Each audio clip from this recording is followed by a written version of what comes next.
Day one of the 16th annual WEEI Ness and Jimmy Fun Radio Telethon. And as we move into the evening hours, the drive continues as the Red Sox entertain the St. Louis Cardinals. The Sox leading in the East now by 4.5 games over the New York Yankees. Hi, everybody. Thanks so much for joining us tonight. And indeed, the Jimmy Fun continues. We certainly hope throughout the evening as we entertain several guests inside the booth that you will be able to dig deep and give that donation that we all are looking forward to tonight. And the Red Sox are in the midst right now of a pretty grinding stretch as the Cardinals come to town for 2 games of 14 games against nothing but legit contenders. Well, I'll tell you what, it's been a tough stretch to begin with, and they're 10-2. That's how they got this 4.5 game lead.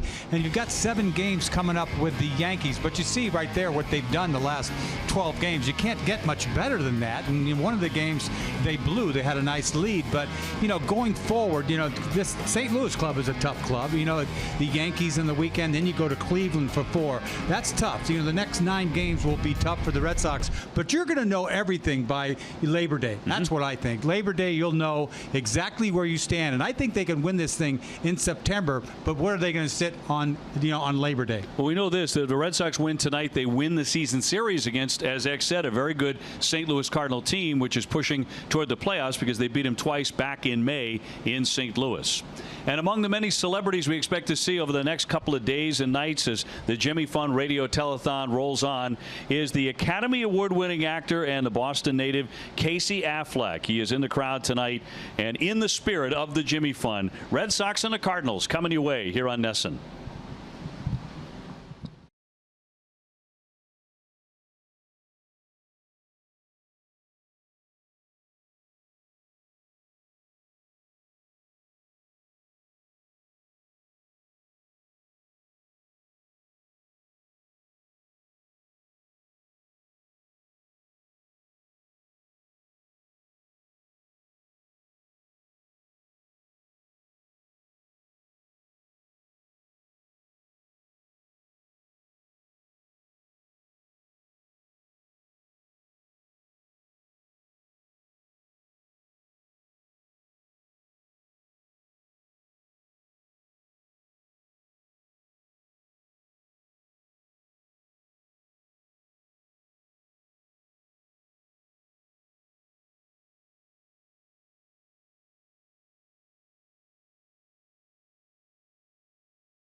Dunkin' Donuts, America runs on Dunkin'. Lexus and the Lexus Strikes Out Hunger program by Plain Ridge Park Casino, 45 minutes from Boston. Subaru of New England supplying all-wheel drive vehicles with a lot to love. And by Southwest, yes to low fares with nothing to hide. That's transparency. Sox and the St. Louis Cardinals here on Jimmy Fun night number 1. We're going to toss it downstairs now to Jemiah Webster. And Jemiah, I know this is your first Jimmy Fun, and you've got to be immensely impressed by what you have seen today. No question about it, Dave. It's been a great day so far, and this is a partnership that started with the Jimmy Fun and the Red Sox in 1953.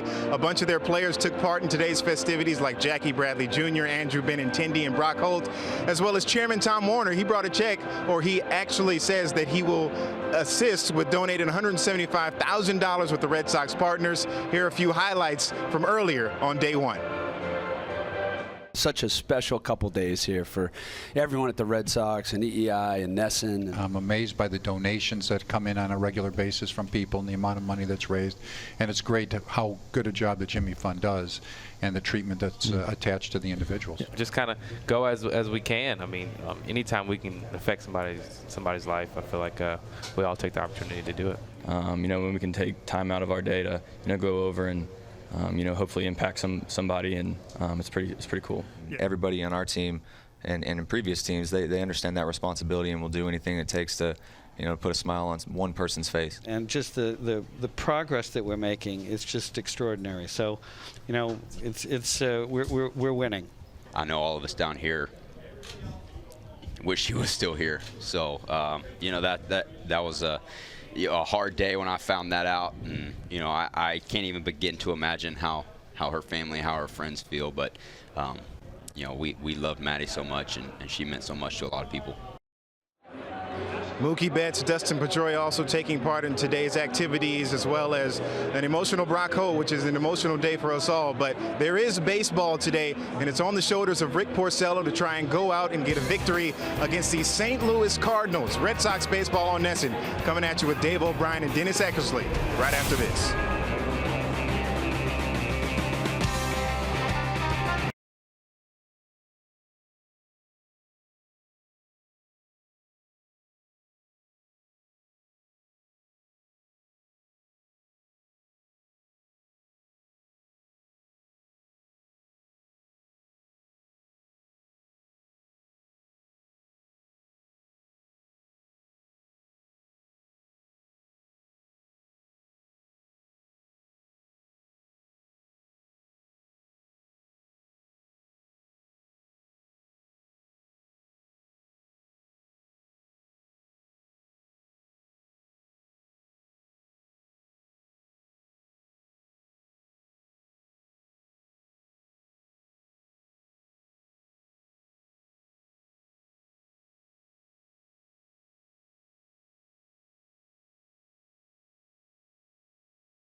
BuyAToyota.com. Franklin Sports, the official batting glove of Major League Baseball. Sullivan Tire and Complete Auto Service. McDonald's Any McCafe Muffin with any size coffee, just $1.99. And by Mazda, driving matters. Very comfortable night. Temperatures in the 70s. Red Sox and the St. Louis Cardinals. They're a hot club coming in. They've won 8 of their last 10 to pull within a game and a half for first place in their division in the National League Central. They are chasing the Chicago Cubs, the defending world champs. And Rick Porcello leading the Red Sox out of the diamond. He is 6-14. Here's a look at the Cardinal lineup he'll take on. Brought to you by New England Chevy Dealers. Matt Carpenter leads it off. He's their first baseman. Tommy Pham in left field. Paul DeJong as the shortstop, and he's been a big influence with 18 homers. Dexter Fowler in center. Yadier Molina doing the catching. Jed Jerko at third base. He has 15 homers. Colton Wong at second base. Jose Martinez the designated hitter. And Randall Grichuk is in right field and batting ninth against the Red Sox starter. Presented by New England Audi Dealers. Rick Porcello, very solid his last time out. A 6-2 win at Tampa Bay. Yeah, the Red Sox defense is brought to you by Southwest Airlines. The Red Sox are 10th in the American League with 73 errors in 118 games around the infield. Devers at third, Bogarts at short, Eduardo Nunez at second, and Mitch Moreland at first. Out in the outfield, left to right, Benintendi in left, Bradley Jr. in center, Mookie Betts in right. Behind the plate, Sandy Leon catching Rick Porcello. Here are the umps tonight, brought to you by Toyota's website for deals, BuyAToyota.com. Vic Carapazza has the plate. Chris Siegel at first, Mark Ripperger at second, and the crew chief is Tom Halley in at third. We're available. This telecast can be heard in Spanish by selecting the SAP button on your TV remote. SAP presented by Toyota. Visit compra2toyota.com to see Toyota deals not seen on TV. And the weather, well, a couple hours ago was very cloudy and overcast, but there is no rain in the forecast. 74 degrees as the Sox and the Cardinals get ready to do baseball battle here tonight. Rick Porcello, last time out, remember, had that immaculate inning at Tampa Bay where he had 9 strikes, 3 strikeouts in a single inning, which had been so rare for so many years. We're seeing more of those lately these days, with strikeouts increasing as rapidly, but that was a terrific performance by Porcello. Well, he's always around the plate. He throws nothing but strikes. He doesn't walk guys, and that's why he gives up a lot of home runs. He's had a hard time keeping the ball in the ballpark, but finally got some runs to work with his last couple times out. He's allowed 28 home runs. He gave up 23 all of last year, and this is a team that can hit the long ball. They get a bunch of guys around 14, 15 homers. Carpenter, one of them, 15 home runs. He'll take a ball, and we're underway.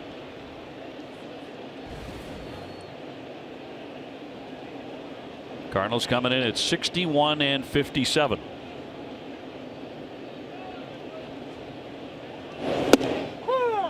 One and one. In fact, Porcello did not throw a ball in the 4th or the 5th inning in that last start against Tampa Bay. Had 19 consecutive strikes at one point. You know, that's a club that's swinging a lot. As you know, Tampa Bay punching out all the time, but they finally connected on a couple of solos. You can have it. I mean, you can have as many solos as you want. You give me 6-7 run lead.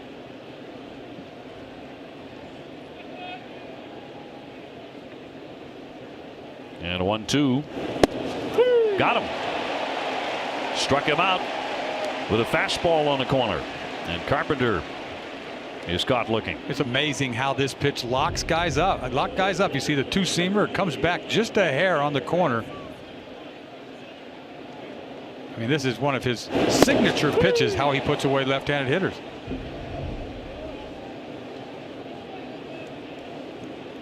Now we'll send up Pham, the left fielder. He's a guy who can run should he get on. He's hitting .309, 14 homers, 49 RBIs.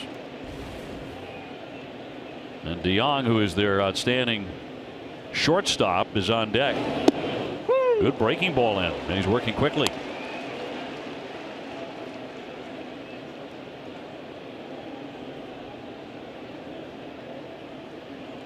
Oh, 2. Oh, he's not messing around, I'll tell you.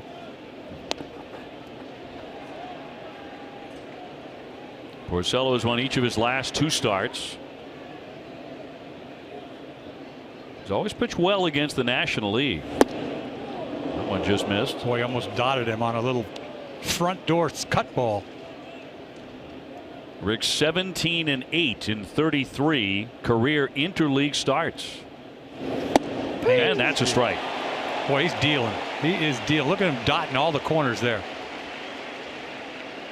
Pham walks away shaking his head. Did not think it was a strike. You got to think these guys throwing strikes. He hasn't been throwing nothing but strikes. He dots the outside corner. Just missed the pitch before inside corner. 2 up, 2 down. Here's Paul DeYoung at .297 with 18 homers. 24-year-old rookie. Wasn't even with St. Louis when the Sox met them in May, but now he leads them in home runs. Boy, they hit the jackpot with this kid. He's hit 18 home runs in 65 games. Little two-hopper here, down for it, Devers. And a nice fast start for Rick Porcello. He gets a 1-2-3. Red Sox coming up against the Cardinals.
Lineup brought to you by Toyota's website for deals. BuyAToyota.com. Eduardo Nunez at the top. Then Mookie Betts, Andrew Benintendi, and Hanley Ramirez.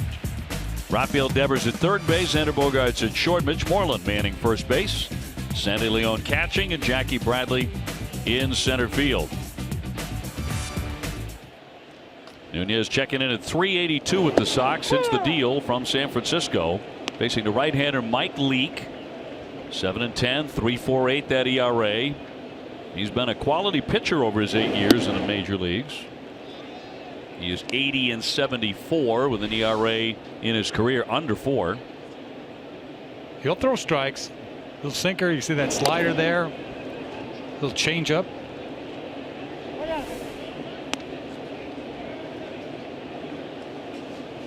Nunez has seen him 6 times in his career. He has 1 hit.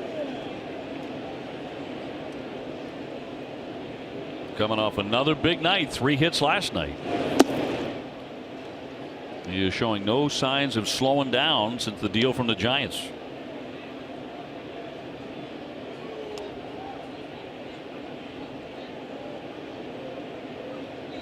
And the 2-2 toward the shortstop. DeYoung up and over. Mookie Betts will be next. Yeah, the Cardinals defense tonight, they've made 68 errors in 118 games around the infield, third to first. Jed Jerko at third. Paul DeJong at second, at short. Colton Wong at second. Matt Carpenter at first. Out in the outfield, left to right, Tommy Pham. In left, Dexter Fowler in center. Randall Kirchick in left. Behind the plate, Yadier Molina catching Mike Leake. Mookie at .266 with 18 home runs and a club high 72 RBIs. Batting out of the 2 slot tonight, so he's been moving around a little bit.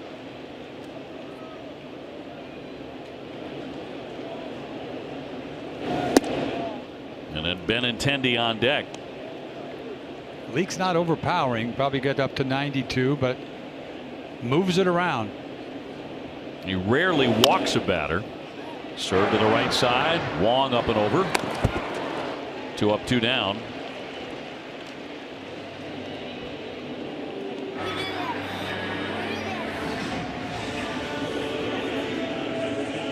Benintendi with 17 home runs now after another blast last night. In fact, each of the Red Sox last 7 homers have been hit by either Benintendi or Rafael Devers.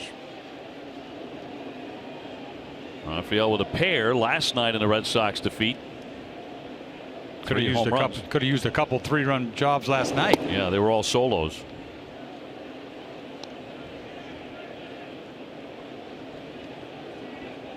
Benintendi with an 8-game hitting streak, hitting .425 during that with 5 home runs. He's also stealing bases here in the month of August. He's 5 for 5 in thefts. Ooh, that ball's hot. Home run swing last night. Yeah, last night he got a changeup. Look at him stay back and just crush this ball. Beautiful swing. We've been watching that. He's making a habit out of this lately.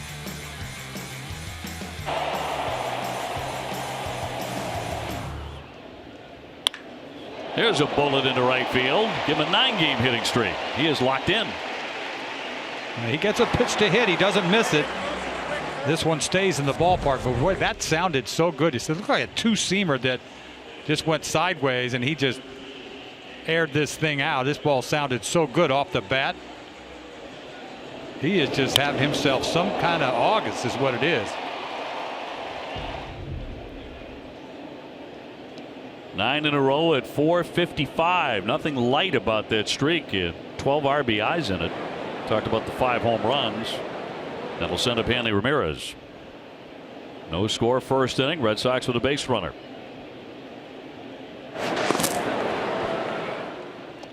Pretty quick move right there.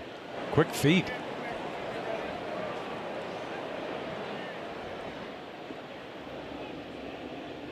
Leake certainly on the all hair team. 5'11", about 170. Oh, that one driven toward the wall. Turning around Pham. He'll play it off the monster. Benintendi rounding. He is safely into third. On a wicked shot by Hanley, who is now 5 for 11 against Leake. Well, Leake is lucky this ball isn't in the seats. That's what I'll tell you what. This fastball is right there, says hit me, and he hits this ball on a line. Should be 2-0. Look at this pitch here. It looks like a two-seamer. Look how flat it is, right down the middle. He gets the head to it, and he just lifts this ball. Just not enough. Hit it too hard, halfway up the wall. Held him to a single. First and third for Mr. Devers. 339, 6 homers, 12 runs batted in his brief major league career. He's 2 for 4 last night with the 2 home runs. Fouled away. The first one looked like it was maybe a pop up to the warning track, and it wound up into the base of the light standard. I mean, what is it? I know the ball's carrying a little bit, but I keep thinking there's a backspin and it just floats out there. Cutting under the ball like that. The second one he golfed about ankle high down the right field line. So where do you pitch a guy like that? Well, I tell you, I thought they'd try to pitch him in there for a while, but what they've been doing lately is just up and down. Fastballs up out of the strike zone, breaking balls down.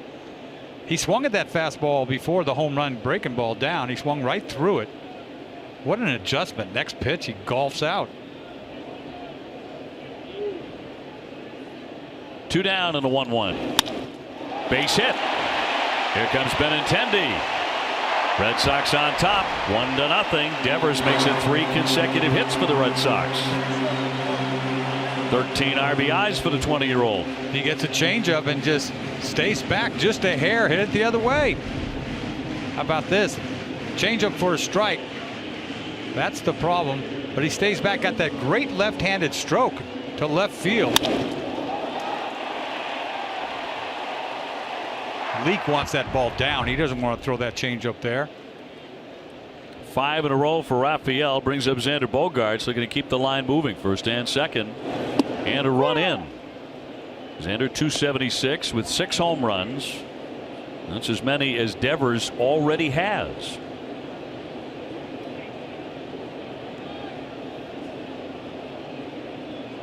Xander 1 for 3 with a double last night. And off speed pitch, good slider. That sweeping breaking ball has really made Bogaerts had some bad swings. You mentioned it. You know you're going to get strikes from this guy. He has excellent command. He rarely walks anybody. Only 30 all last year. 33 so far this season in about 140 innings. So they're going to be strikes. He pitches in a ballpark that to me is a pitcher's ballpark. Hard to go deep in Busch Stadium. Xander's 2 for 6 off him with a triple. He pokes that one foul. Bogaerts has hit safely in his last 8 home games. Leake got the first 2 men on groundouts, Nunez and Betts, but then Benintendi with a base hit. And Ramirez with a base hit off the wall, and now Devers drives in a run with a base hit. Softly rolled. Carpenter off the bag, throw to first, and he's safe, and everybody is safe, and the bases are loaded. Very slow developing play. It was a worm killer of a ground ball. It took forever to get to Carpenter. I'll tell you what, he was hustling too. Bogaerts smelling that hit. He threw the ball behind Leake. If he had led him, it might have had a chance to get him out, but he's late really covering over there, and Bogey diving, headlong dive. You don't want to do that, but he's safe. Beats the throw. Base hit for Xander. 4 consecutive Red Sox hits. Derek Lilquist, the pitching coach, now out to the hill with Mitch Moreland coming up. That was a difficult play. It developed so slow, and you know the throw is going to be tough. That's a little flip job there, and you got to lead the pitcher. I mean, this is a really difficult play. Look where Carpenter's goes all the way to his right there. He gets it. This got to be a perfect exchange right here. Behind him a little bit. He would have had trouble if that throw was led. So they're all loaded up. Ramirez at third, Devers at second, Bogaerts at first. Chance for a crooked number for the Red Sox here in the first inning. Moreland 241, 14 homers. He's driven in 50. 2 down. And ball 1. These teams have met in the World Series 4 times. St. Louis winning in 7 in 1946 and in 1967. The Red Sox sweeping the 04 series and winning 2013 in 6 games. Mike Matheny was a catcher on the 04 team, the manager on the 2013 team, so he has bad memories here. It's party time now, too. 2-0 right here, 2-0. He's got to give him something to hit.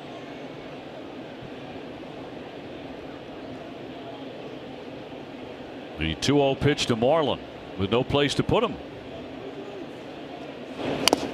Changeup.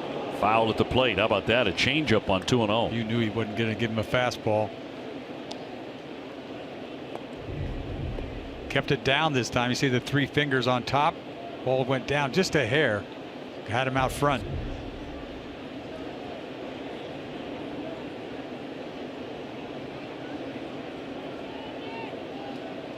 Four base hits in a row for the Red Sox. On top here, 1-0. Moreland trying to really put a hurt on Leake. And a ground ball to first. Carpenter will take it himself, and that will retire the side. Red Sox do get 1. They leave them loaded. 1-0 Boston.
Today we'll save you time with the latest breaking news, plus the best moments from day 1 of the WEEI NESN Jimmy Fund Radio Telethon. NESN Sports Today is presented by People's United Bank. See what know-how could do. Sox up here 1-0. Delighted to be joined by Maggie Stillman, 18 years old, Hodgkin lymphoma, out of Situate, Massachusetts, very close to one of my hometowns, Marshfield. Yep.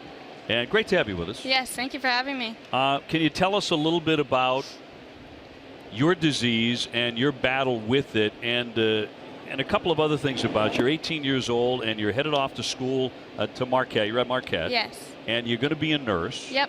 Among other things that you're doing right now. But tell us about your fight with this cancer. So I was diagnosed after I turned 18 and immediately began treatment at the Jimmy Fund Clinic, and it was amazing. It should have been such a negative thing that you were diagnosed with cancer. Obviously, it's not news that anybody wants to hear, but being treated at the Jimmy Fund is just such an uplifting and positive environment. They make it so happy, and it's a place where you can be a kid for the time that you're there. That's such a gift, because when you're out into the reality in the real world, you're sick to everybody. But when you're at the Jimmy Fund, you're just a normal kid. So it just made my experience so much better. 18 years old, though, so how did it affect your day-to-day life to get this diagnosis? Obviously wasn't in the plans my senior year of high school, but I went to school when I could, and my school was really great about allowing me to finish high school because I was nervous that I wasn't going to be able to graduate, but I was able to with the support of everybody, my school, the hospital, my doctors, everything. Follow with a base hit up the middle here against Rick Porcello. Second inning getting started. Red Sox on top 1-0. But you were talking about wanting to be a nurse now because of what? You had helped out at the hospital at some point? Yeah, so I had volunteered the last 2 summers at Children's Hospital. I always knew that I wanted to be in the medical field, but never knew what path I wanted to take. And after finishing up treatment, I knew that I wanted to be a nurse. They made such an impact on my life, and I said if I could do just half of what they did for me, then that's cool. Yeah. How are you feeling right now?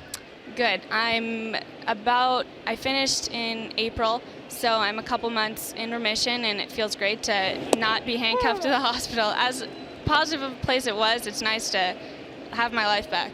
You're a huge basketball fan. Yes, I am. I heard you on the radio today talking about what a Wisconsin Badger hoops fan you are. Yes. And you realize now that they're a rival of the school you're going to. Yes, but Wisconsin schools, they have that in common. I mean, yeah. My favorite Big Ten team is Wisconsin. Red Sox going to turn a double play. Molina hitting into the twin killing. So 2 gone. You played basketball growing up. You love all sports. Mm-hmm. Obviously, you follow the Red Sox. Yes. To a large degree. You got 2 brothers. Mm-hmm. What's it like growing up in that household? Now, how much of this is so vitally important to have a support system of a family behind you like this? It was so important. My brothers were awesome. My oldest brother actually went to Marquette, so he wasn't able to come home a lot during the process, but he was there.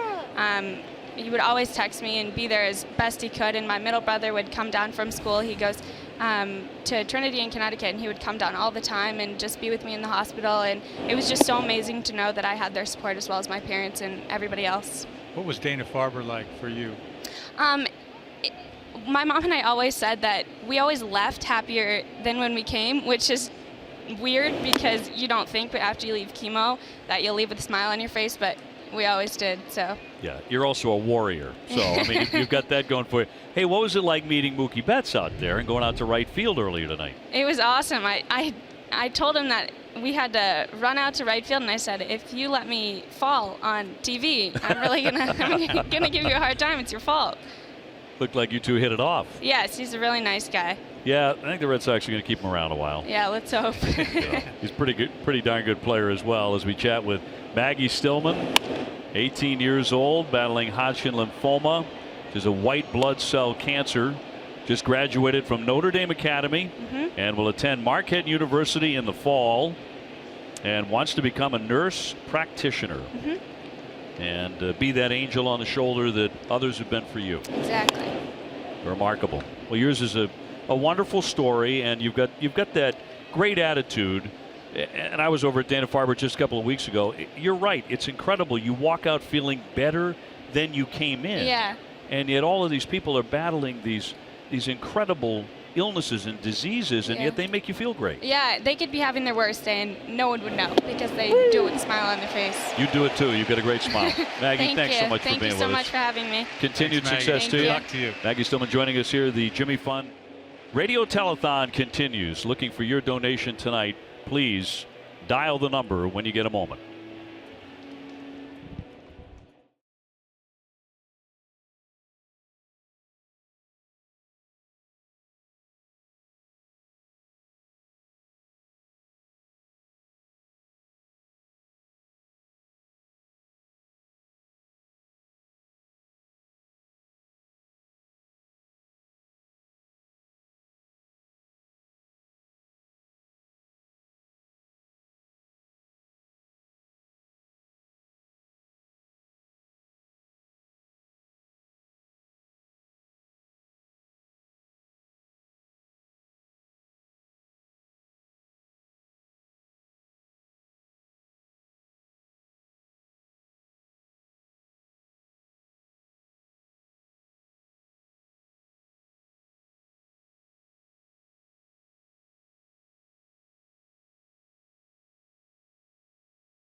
Red Sox with a 1-0 lead on the St. Louis Cardinals with Sandy Leon leading off here in the second, and it's Jackie Bradley and Eduardo Nunez against the right-hander Mike Leake, who is out of San Diego, California, and hammered to first base. Carpenter's been busy right away. One man gone. I think what's interesting about Leake is he never pitched in the minor leagues, never had a day in the minor leagues. That doesn't happen very often. That's right, one of 21 guys in history who went right from that drafting position, in his case right out of college, and did not spend any time in the minor leagues until he had a very brief rehab stint after an early career injury. Here's Jackie Bradley, and Jackie getting drilled. He gets hit by Leake, and he will take his base. Well, he took his base the other night against Chapman, which was a big HBP at the time. But to this crossfire, he's been crossfiring a lot. I don't know, it might have been a slider coming inside, but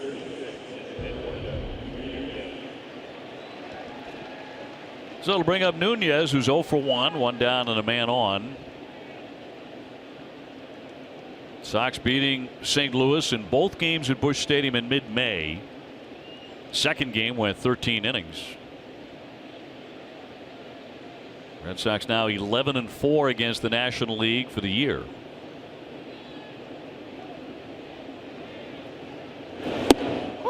And a strike to Eduardo.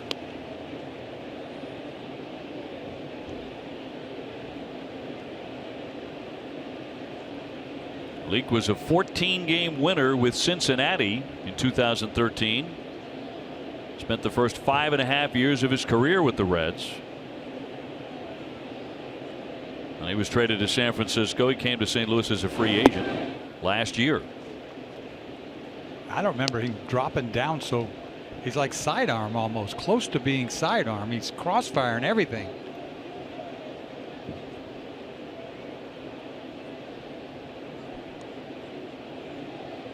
Not a big guy. And as X said, not a real hard thrower, but excellent command typically. And diving back in, Jackie Bradley. See if Jackie is thinking about taking off. Leake has a decent move. Yeah, he's quick to first.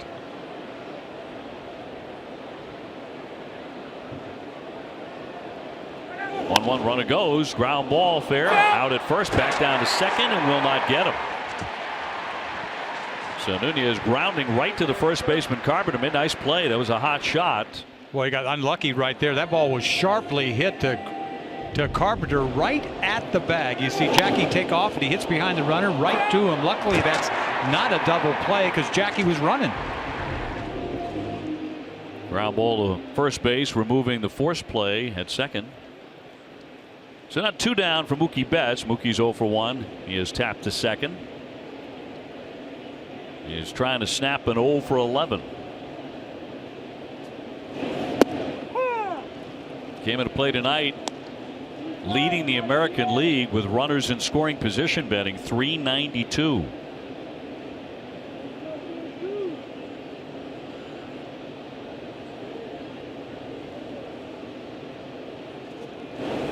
And the 0-1 drifts away.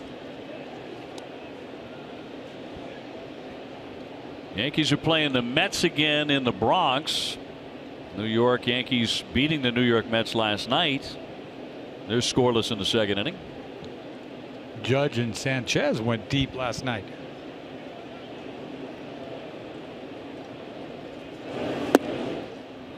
Two and 1.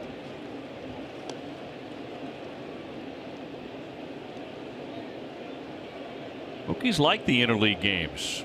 329 in 61 games against the National League. 388 over the last 24 games. 2-2. Time now for our Dunkin' Donuts poll question. Would you like to see more interleague games? Text 1 for yes, 2 for no. Text your answer to 536-536. Message and data rates may apply. One message per vote. Maybe you're thinking interleague means World Series.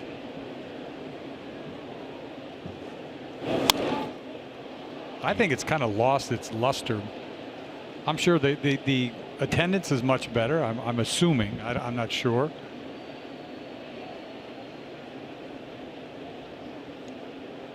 But they evened it out, right? They've evened out the 15 teams in each league, and that has helped the schedule a little bit.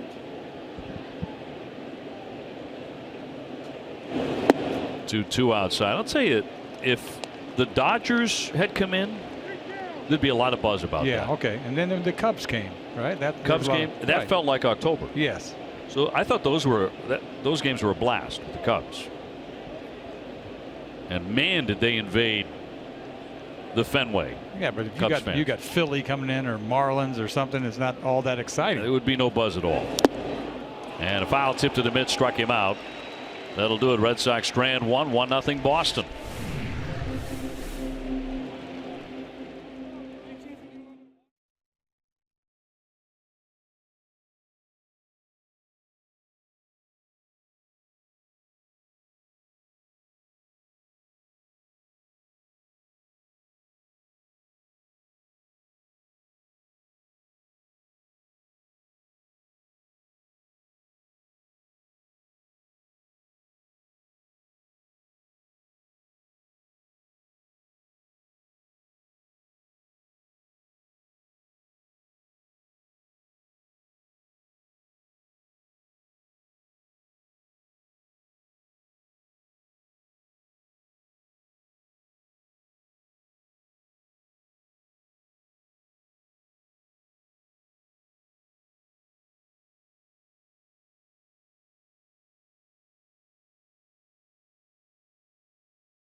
College football returns to America's most beloved ballpark, the Fenway Gridiron Series, presented by Your Call Football. Tickets on sale right now. Visit redsox.com/gridiron for more information and get your tickets today. The Sox have a 1-0 lead over the St. Louis Cardinals. You probably remember this guy, Colton Wong. Remember, he got picked off by Koji in the World Series in 2013 to end a World Series game, the first time in history that had ever happened. I felt so bad for him. I really did. I did not share that. I thought it was a great way to end a game. I was calling it on radio at the time. I thought it was incredible that it happened. He's a good player. You're right. 307. He's hitting coming in and fouled again at home plate. 2 homers, 31 RBIs. But he'll be noted for that no matter what happens in his career. If he keeps these hitting streaks going, whatever. What was the score of that game too? I don't think they were 1 run down either. That's what made it even worse. Down he goes. Back-to-back case, and 4 already for Porcello. Boy, he saved that fastball, set it up good. But all those balls down off speed, and then he goes upstairs with the hardest ball he threw all night. 93, belt high, riding away.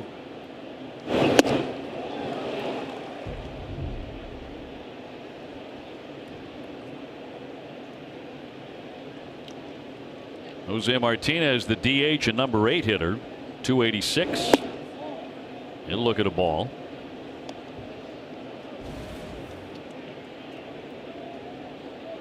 Cardinals playing well coming in.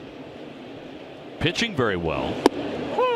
They have a 3.80 staff ERA. So they're in the top 3 in the National League.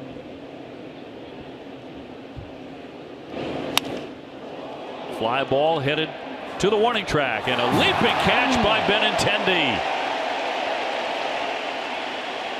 He robs Martinez, and there are 2 gone. Well, I thought this ball was going off the boards, a hanging breaking ball that Martinez gets to. But look at the timing for him to go up for this leap. Beautiful. You got that wall staring you in the face, too. Nice play by Benintendi. He made it look easy. Andrew makes some great plays.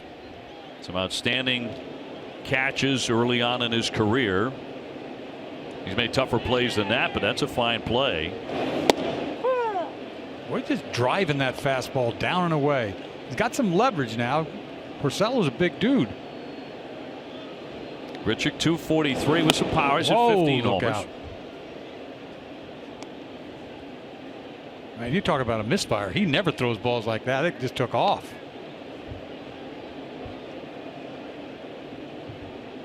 He may be working quicker tonight than we've seen him all year. Throwing a ton of strikes. Certainly did his last time out. Carl Willis trying to keep pace, charting those. Bases empty, 2 down, 1-0 Red Sox.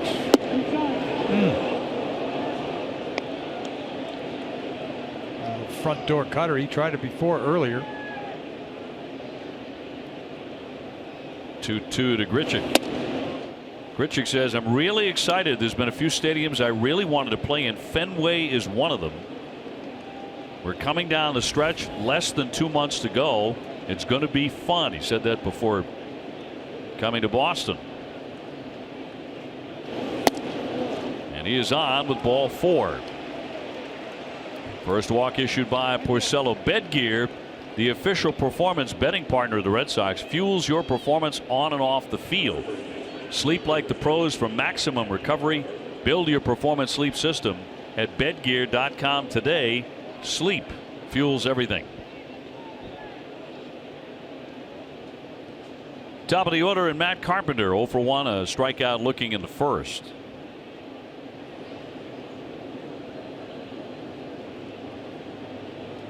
Second time this season that Rick Porcello has faced these Cardinals. He met them back on May 17th at Busch Stadium, as that's fouled away. A 5-4 Red Sox win. He had no decision. Went 6, gave up 9 hits, 4 runs. He walked 3 men.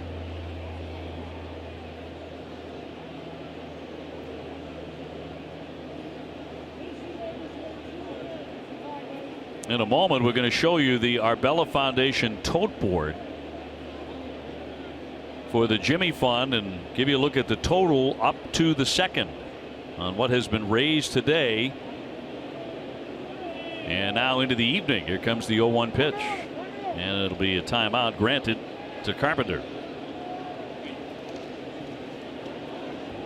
And here it is updated. $1,436,387 and counting.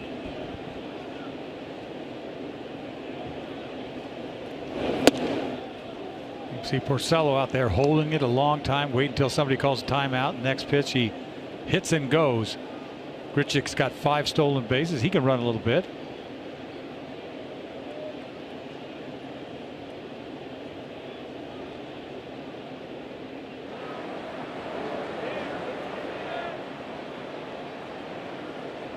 Two down and the 1-1. Wouldn't chase it.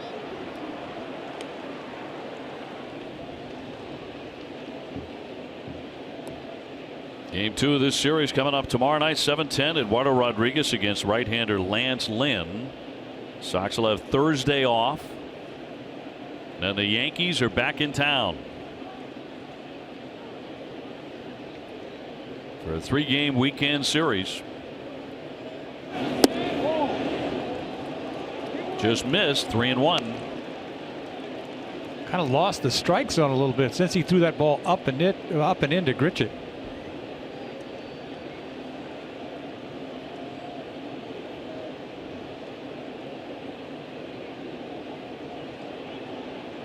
Carpenter is one of 6 Cardinals in the lineup tonight who have either 14 or 15 home runs. And now he's on ball 4, back-to-back walks. That is a true rarity for Porcello. Yeah, you never see that from Rick. Red Sox season ticket plans for the 2018 season are on sale right now. New plans will include access to potential 2017 postseason games. For more information, go to redsox.com/season tickets.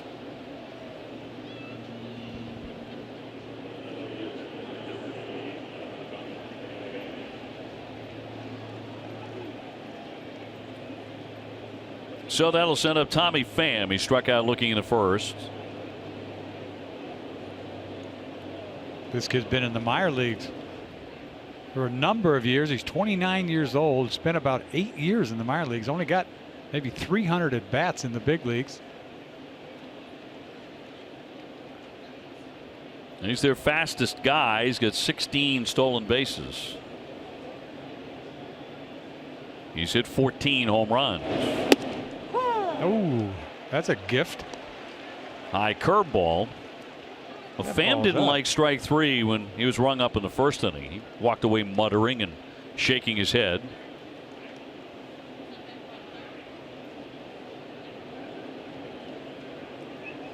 Grichuk and Carpenter leading away with 2 down. He's in a hole now, 0-2.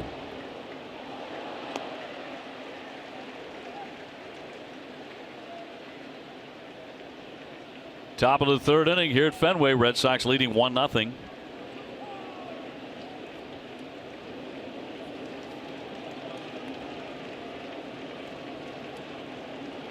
Rick Porcello trying to pick up his 7th win of the season. And his 0-2. Line shot, but a foul ball. Boy, 0-2 pitch caught too much of the plate. Pham is just sort of protecting the plate with 2 strikes, not knowing what am I gonna get. I almost shot that ball right down the line.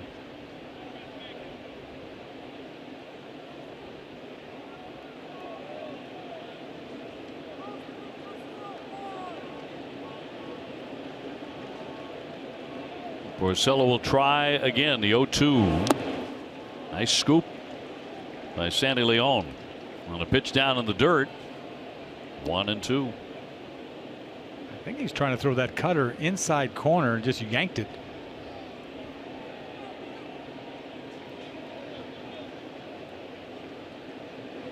Throwing a couple bad breaking balls this inning. He got away with one to Martinez.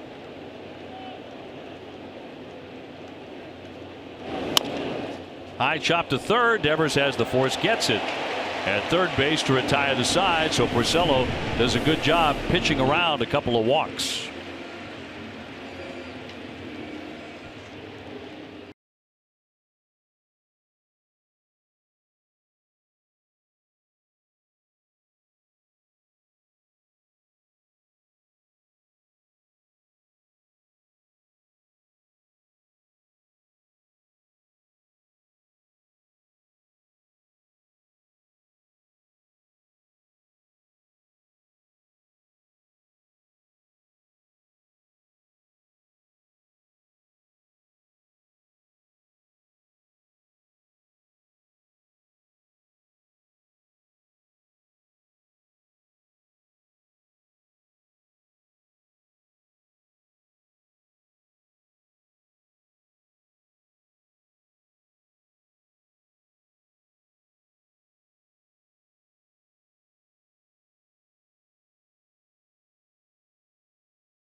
Well, delighted to be joined by Greg Saira, 26 years old from Boston, who has won a battle with AML. Tell us what exactly that means, because that's shortened up considerably.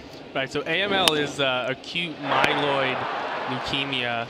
Basically, what that is a cancer on the white blood cell, and due to the nature of the disease, these blast cells build up in your bone marrow and they crowd it out. They do not fully mature, and they take away from red blood cells, platelets, everything else that makes you healthy. So all your counts start to drop, and eventually it gets low enough to a critical point where it puts you in a really, really bad situation. So what happened there? I mean, you were experiencing some pain.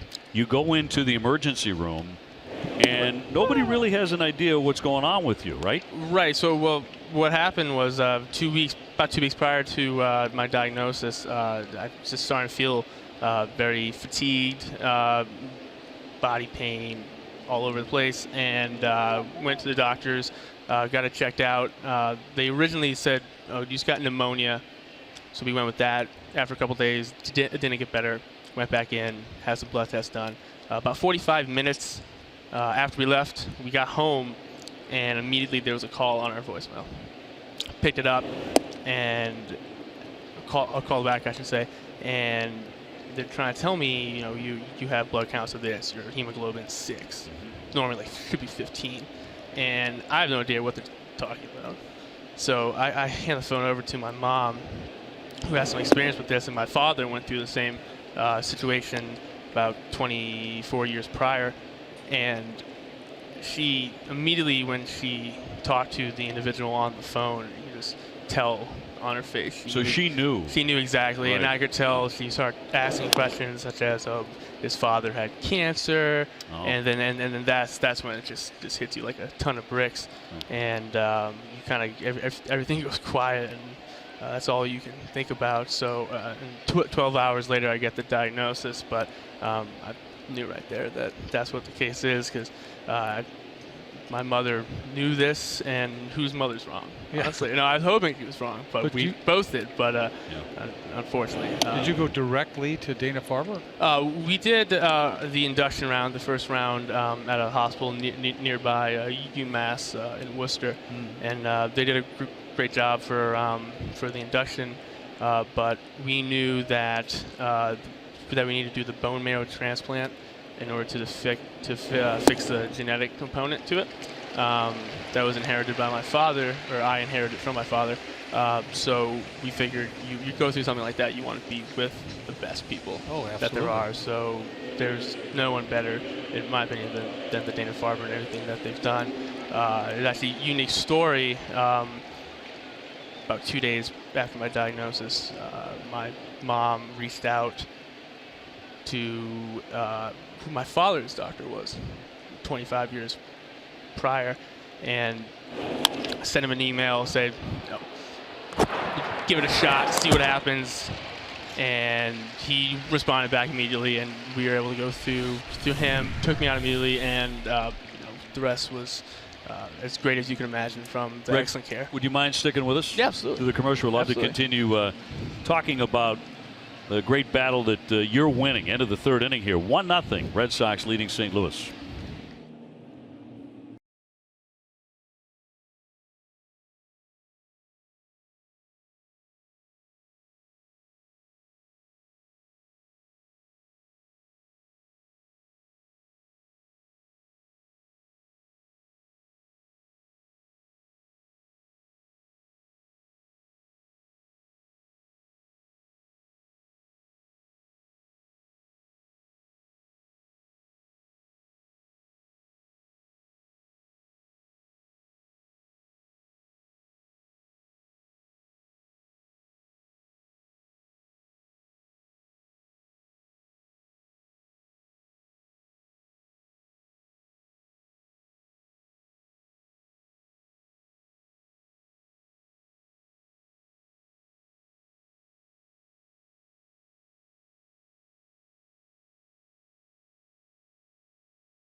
Just blow me away because your attitudes are phenomenal.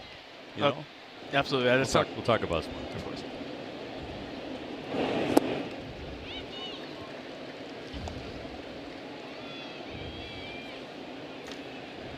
Well, on to the fourth inning, continuing our visit with Greg Saira, talking about his battle with AML, and that is a form of leukemia, and it's 2 years in remission, right? So correct. 2 years, you're looking great, you're feeling good. Talk about your brothers, though. Talk about this family genetic connection that is so vitally important to your story. So stems from my father, who was diagnosed with AML. Actually, he was diagnosed with myelodysplastic syndrome, which is essentially a precursor to AML, back probably 25 years from now. And it blew up to AML, and then they found out that he had a specific genetic component that was related to it. But back then, they had no inclination that this was something that could be inherited, could be passed down. And it's actually something that they found out in probably the last 10 or 15 years, I want to say. And they're starting to make these connections now. So that was handed down to me and my older brother, who currently has that myelodysplastic syndrome piece, and they're really just monitoring him right now because he has really no signs of it progressing to AML. So they're monitoring your brother right now. He hasn't gone through what you've gone through. No. Okay. No. He's just gone through tests, and they just monitor him probably every 3 to 6 months with a bone marrow aspirate and blood test monthly, I believe. Well, that's good to know. I'm glad that everything, at least at this point, hopefully that'll continue. Yes, absolutely. To be the case. I heard you today on a radio, and didn't hear the dude who was on before you.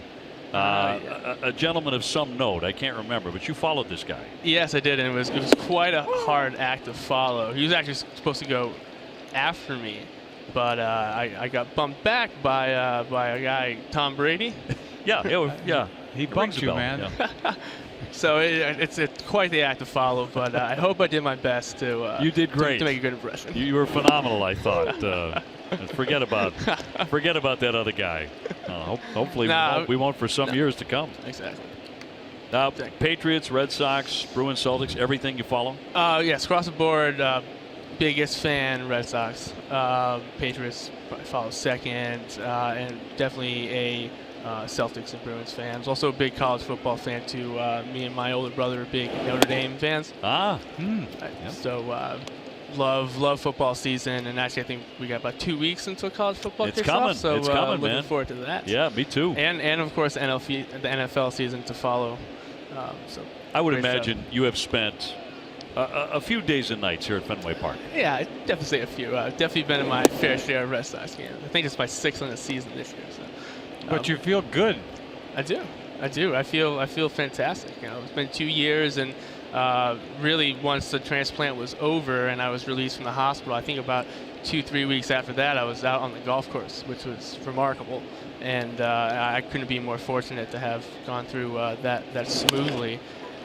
Base hit into right field by Fowler. That'll send DeYoung up to second base, and he will stop there. And the final question is, what are you shooting?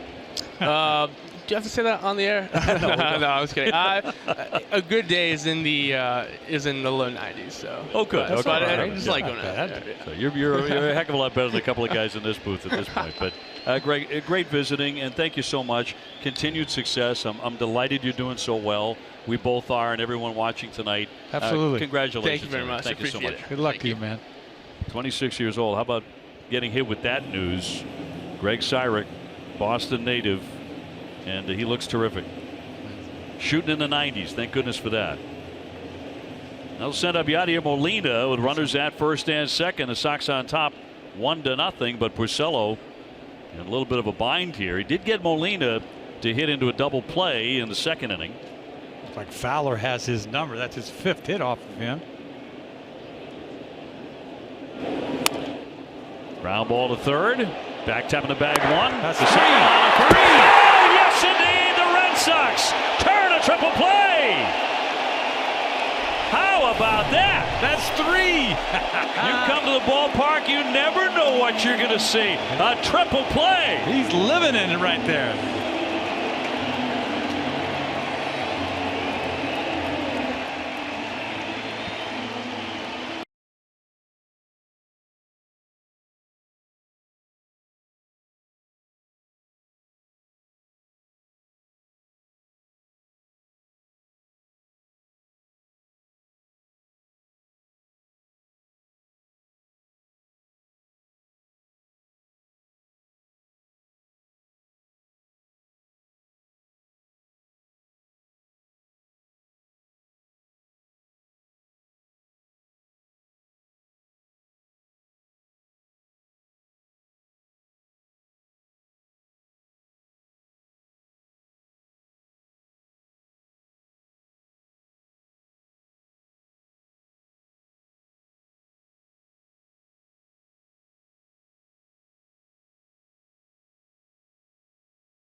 Started a triple play. Rafael Devers. And the Red Sox come to bat here in the bottom of the 4th inning, still with a 1-0 lead. Xander Bogaerts with an infield hit his first time up. He'll be followed by Moreland and then Leon.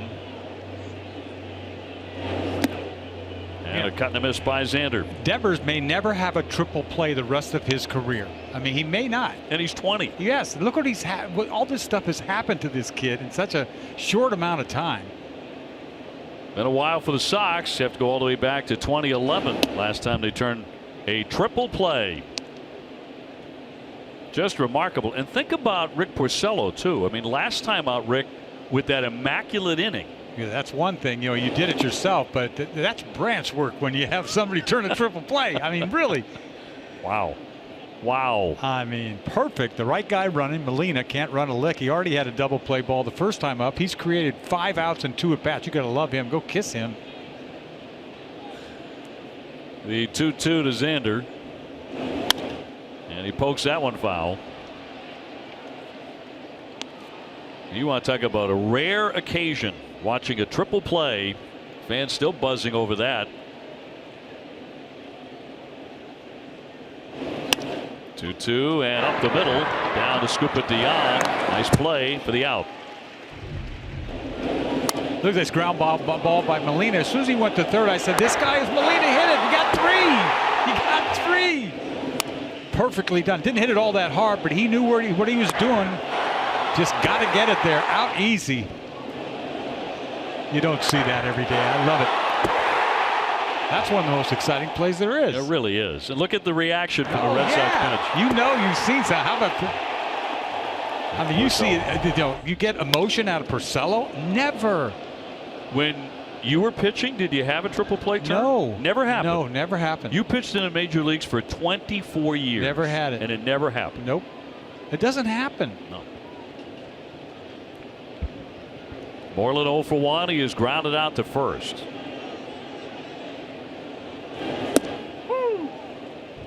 You know, check out Porcello. Look, this says everything. This is a guy that never reacts to anything. Watch him. Yes. If you can't react to that, you're dead. And you are. Well, I know Molina. I mean, he's smiling. I mean, you've got to smile. That is like heaven. Molina's no speed merchant, but he made a great pitch on him to get him to bounce out there. Moreland fans a swing and a miss for strike 3. 2 away for the Sox. Sandy Leon coming up next. Normally the ball has to be sharply hit. Right. He didn't hit it very hard, so that was a good pitch.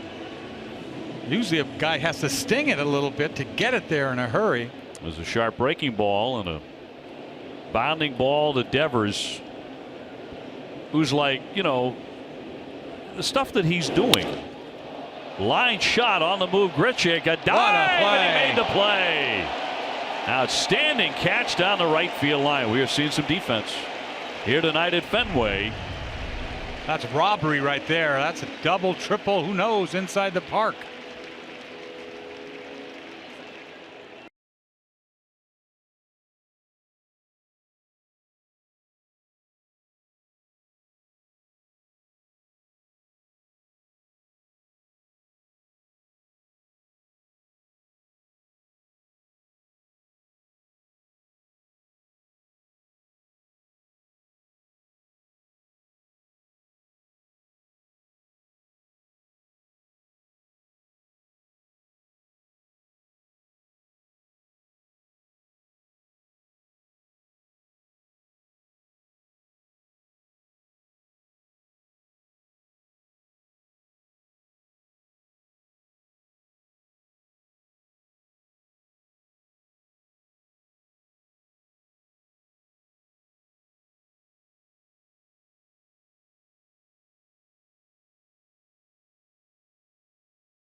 Catch a condensed 2-hour version of the Red Sox game at midnight on Sox and 2. Sox and 2 is brought to you by Jeep. Jeep, the most awarded lineup of SUVs ever. On to the 5th inning. And a foul ball at the plate here by Jerko. Red Sox on top 1-0 in a game that has seen a triple play. A game back in 1990, the Minnesota Twins turned 2 in one game against the Red Sox. Gaetti playing third base. That's right. I don't know why I remember that. I wasn't even here. Huh? Isn't that crazy? That doesn't surprise me with you, though. This one started by a 20-year-old who's making everything look easy these days. And a hot shot. That's going to be a foul ball finally. Tom Halley was looking in at the home plate umpire, Vic Carapazza, and ruled foul. Took a long time for him to make that call. I guess he was waiting for the umpire to say, did it go fair early? That was close. I mean, he didn't get much closer. Devers, if he makes the catch on that dive, I'll tell you what. Incidentally, there have been 5 triple plays turned in the major leagues this season to this month. We have seen one here tonight at Fenway.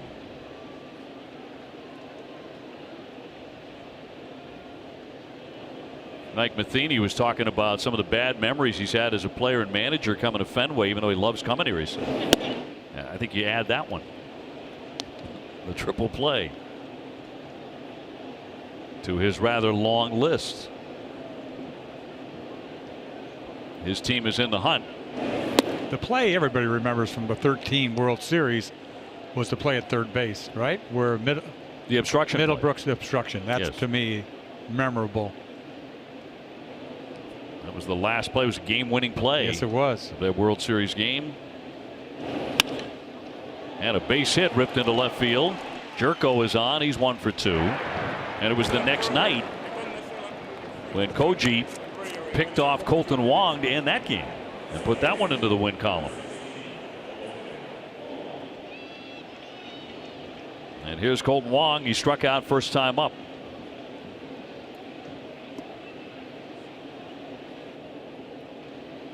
Rick Porcello trying to make it 3 consecutive wins. He could use a little more run support. Been a lot of base runners the last 3 innings. Hot shot foul. Along with the triple play, he's had a double play turned. And it was the same batter. Hello. Each time. Molina doubled up in the second, tripled up in the fourth.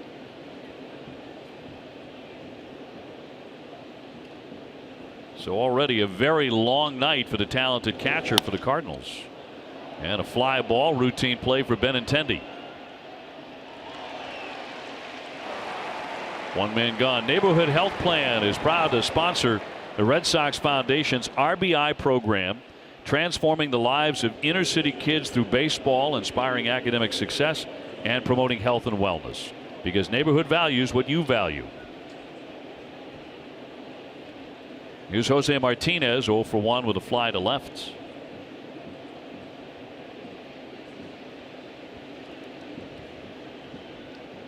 Sox Cardinals tomorrow night, then the Yankees in for the weekend. And the Red Sox will go to Cleveland for 4 games.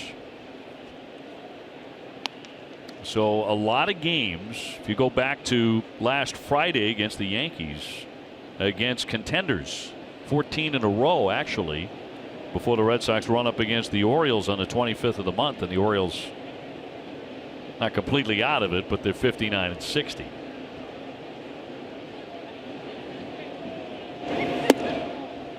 Off the outside. Schedule coming up. Day off on Thursday. And that's what you say. By the time you get to Labor Day, you should really know what's going down. 7 games against the Yankees. You're going to see Toronto a lot after this, but 9 games with Toronto. Broken back ground ball. Nunez has it. They turn a double play for the second time tonight. 2 double plays and a triple play turned by the Red Sox behind Porcello.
Where's Bowden in Maine? Yep. I know some Bowden kids. They're all smarty pantses. They are. Now, bottom half of the 5th, Red Sox on top 1-0 as we are joined by Annie McNamara, 27-year-old from Boston, as Jackie Bradley launches a high fly ball into left field. And that'll be out number 1, diagnosed with MDS, a bone marrow disorder. Annie, thanks for being with us. Thanks for having me. You were having flu-like symptoms. You went to the doctor. Tell us the story from there. Yeah, so I actually got sick in the basement of a bar in Boston and knew that something was definitely wrong. So I had a physical a week and a half later, and they did some blood work and drove all the way to work in Duxbury, Mass, and got that sort of dreaded voicemail that said, please come back right away. So I was admitted to Newton Wellesley for a couple nights and then straight to Dana-Farber right when they figured out what it was. So can you get to the heart of that diagnosis and what it meant to you? What was it? Yeah, so it's myelodysplastic syndrome, which is mostly found in older people, but if they don't treat it, if you're younger, it turns into leukemia. So the only real cure for it is a bone marrow transplant. So I did 3 rounds of chemo last spring and then a bone marrow transplant last June. So. And your sister was involved? Yes. So my sister Molly was a senior at the Naval Academy. She was a 10 out of 10 match. And so the amazing team at Dana-Farber worked around her schedule. I was able to go to Molly's graduation last May, and then we did the bone marrow transplant last June. Sounds like you have a great family. I do. I'm very fortunate. It definitely takes a village. So. Yep. Line shot up the middle, a base hit by Nunez with 1 man down as we're joined by Annie McNamara. Hey, you're engaged. I am, yeah. Got engaged this June.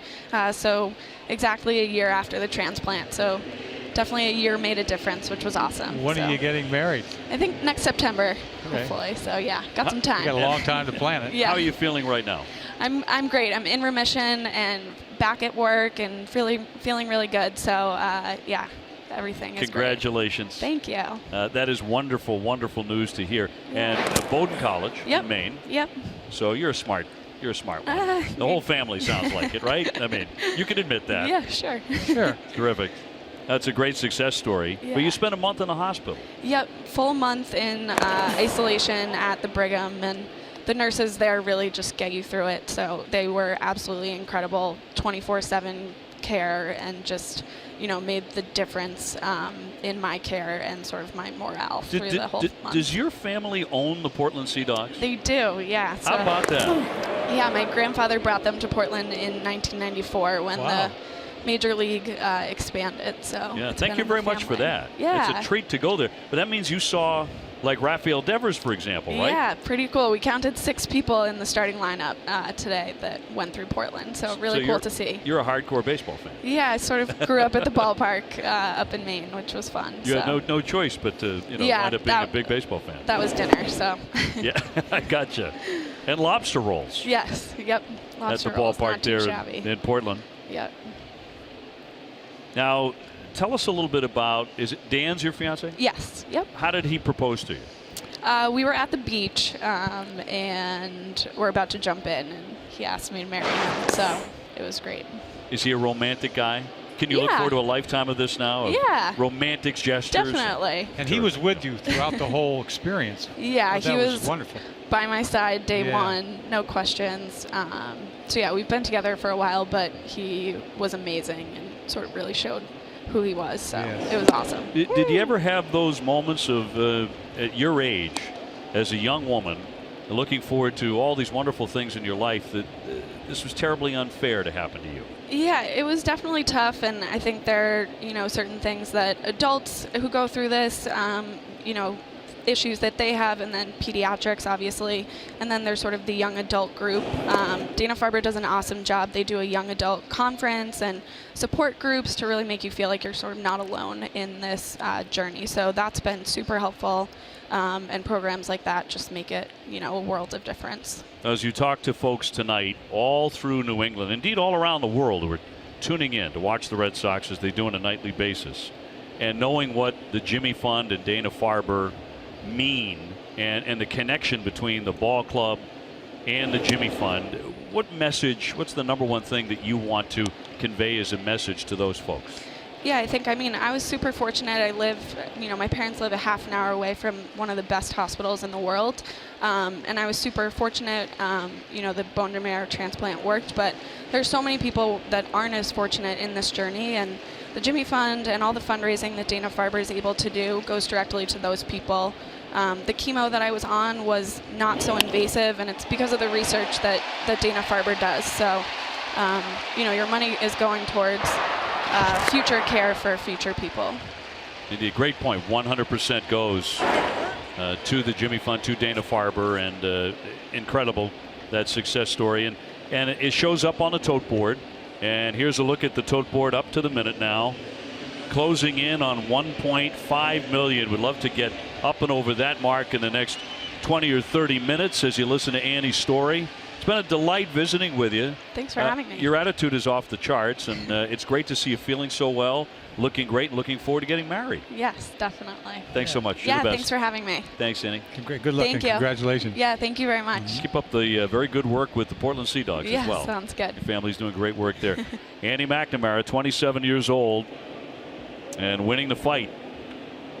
Mookie Betts with a base hit, putting runners at first and second with one down. Benintendi with a single. He's also lined out to short.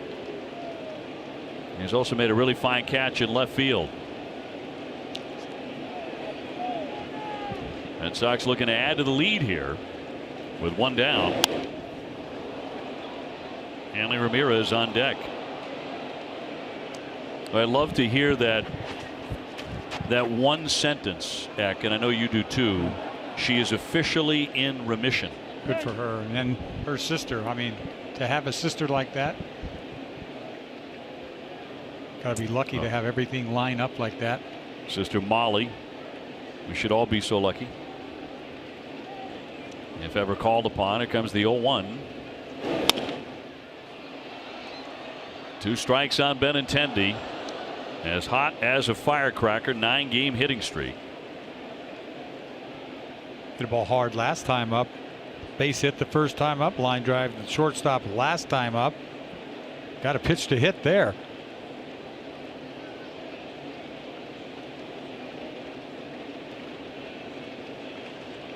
Sox have out hit the Cardinals 6-4 so far tonight. That one down and in, and it looked like it hit him. They're peeling and skipping around. Let's see if Benintendi is okay. They checked to see if he swung or not. He said he didn't, so.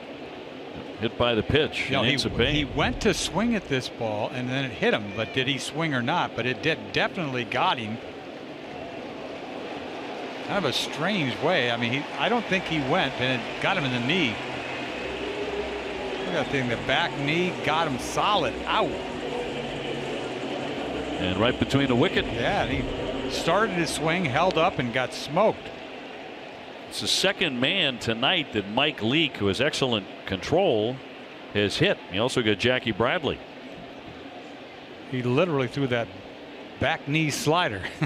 Quite literally. Didn't he? Well, the Red Sox have been threatening a couple of times tonight to really bust it open. Now Hanley has a chance with one down and the bases jammed. He's ripped a single off the wall. He's also taken ball 4. He seems to get a good look at Leake. 5 for 11 with a home run against the right-hander. Be a good time for a little 3-run bomb. Hello. Bases are loaded. Or a grand slam. It's better than a 3-run shot. Sure is. And a count 2-0. All filled up. Nunez, Betts, and Benintendi. Excellent speed all around the bases too. And a strike.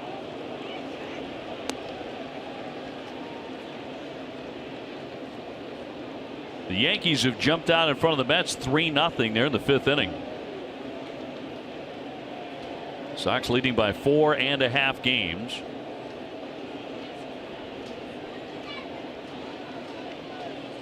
Leake in trouble. Has a shot headed for the wall again. Midway up. 1 run is in. Betts right behind Nunez. 2-run score. Hanley into second. Benintendi down to third. That was another rocket. He's hit a couple of those tonight. A 2-run double. Well, I'll tell you what, Mike Leake has woke up Hanley Ramirez tonight. This is an absolute rocket off the wall. Bases loaded. He couldn't get it up. Once again, a little two-seamer that he leaves right down Broadway. He crushes this ball. I'm thinking, how's he going to get to second base on this ball? But rifles that ball off the wall. 2-run score easy. Look where Mookie is. He's halfway home and that ball hit the wall, and Hanley gets to go backside to second base. Double, 2 RBIs.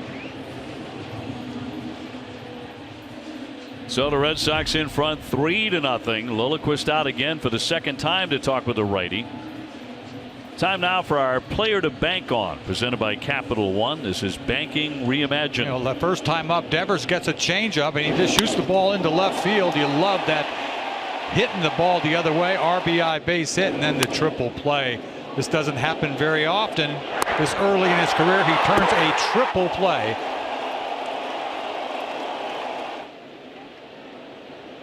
So now he's going to be intentionally walked to reload the bases. He had an RBI single in the first inning.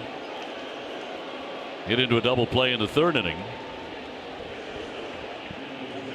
So on Sunday night, he takes a triple-digit fastball out of Yankee Stadium. And tonight, he starts a triple play. Life in the big leagues has been good to Rafael Devers so far. Now Xander Bogaerts looking to do some harm. 1 for 2 with a single. Only 1 down. 2 more runs in. 3-0 Sox here in the 5th. You know, open this thing up right here with a base hit. Hanley get a jump at second. Let's go. Bounce around.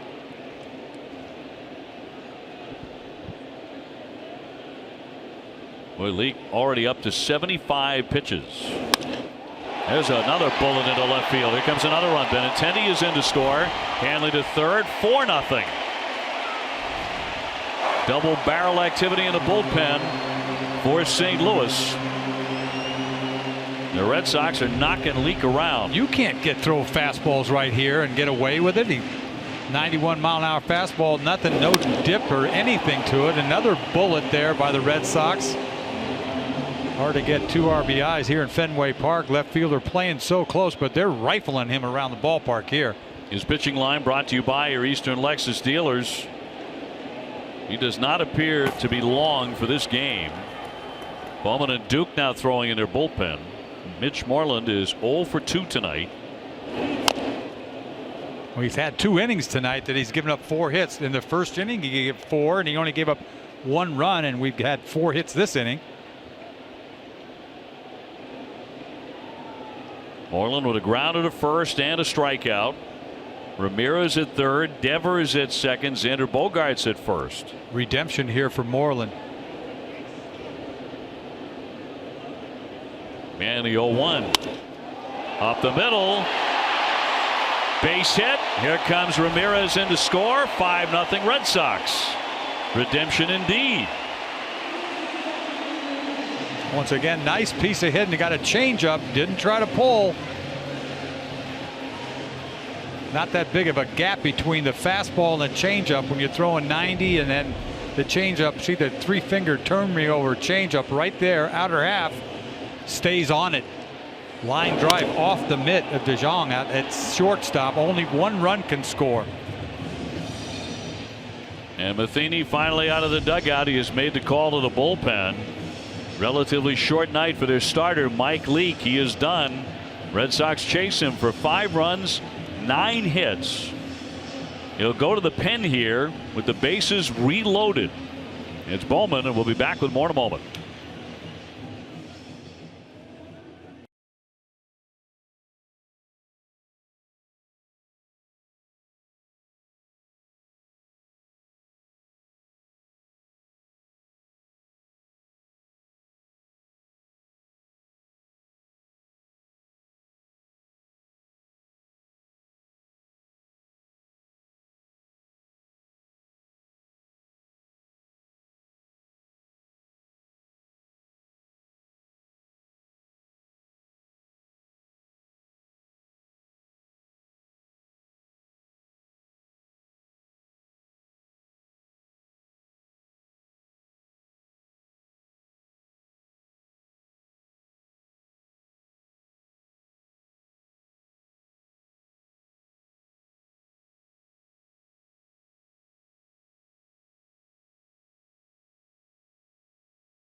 Stay tuned for Red Sox Final presented by Plain Ridge Park Casino. TC and Tim Wakefield will recap day one of the WEEI Nesson Jimmy Fund Radio Telethon. Red Sox get rid of Mike Leake pretty quickly. 4 1/3, 9 hits, 5 earned. He walked 2. And the Red Sox really trying to put this game on ice. They can do it in this inning. If they keep on rolling, Sandy Leon becomes the 8th man to hit. And does so against Bowman. Matt Bowman, his 59th appearance, so they use him a ton. 3.42 ERA and a 3-4 record. Sandy is grounded out and lined out. Hit the ball very hard last time up on a terrific catch at right field. Grichuk had to lay out for it. This one is into the alley. That's into the gap. It's going to go all the way to the wall. 1 run in. Here comes Bogaerts. Moreland down to third. Into second base with a 2-run double. Sandy Leon. And the Red Sox having a blast here tonight. His 11th double of the season. They finally score more than 1 run on a great piece of hitting, a fastball away. He splits the gap. And everybody's on their horse right now. The ball goes all the way to the wall. You're hoping that Moreland could score from first. He can't. Sandy just sort of limps into second base, but 2 RBI double.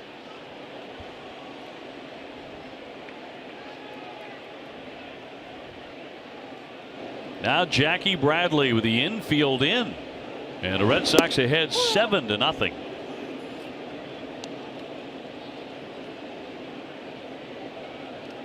And the Red Sox poising for a laugher here tonight.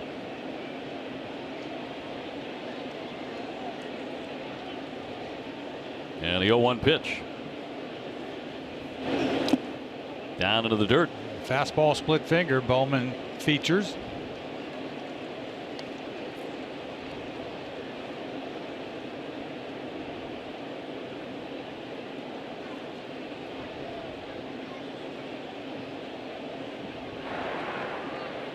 And a 1-1 from the right-hander. Infield in tight. 2 men in scoring position and lofted foul on a play. I haven't seen a 6 spot up there for a while in 1 inning.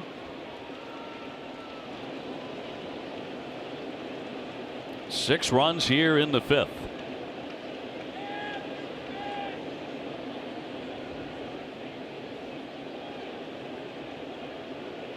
It started with the man on deck, Eduardo Nunez, with a base hit off of Leake.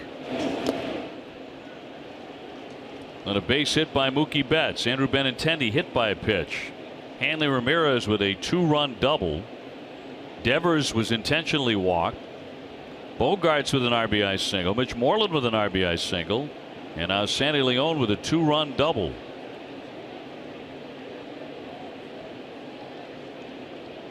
Only 1 down, and the 2-2 to Jackie.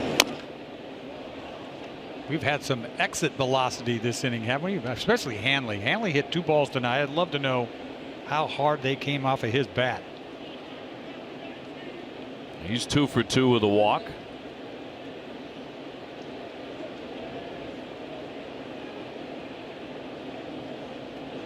Moreland at third and Leon at second, and a 2-2 coming. Ball 3. A string of really good at bats for the Red Sox as well. And already 10 hits against Matheny's team. Red Sox on top 7-0.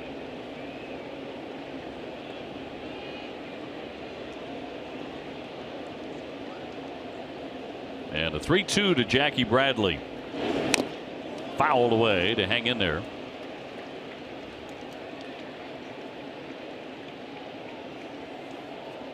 A big time run support for Rick Porcello,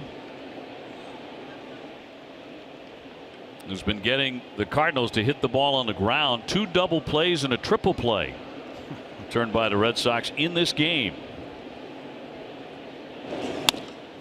Ground ball, base hit past the diving Jerko. Moreland in to score. Sandy Leon to third. The beat goes on. 8-0 Sox.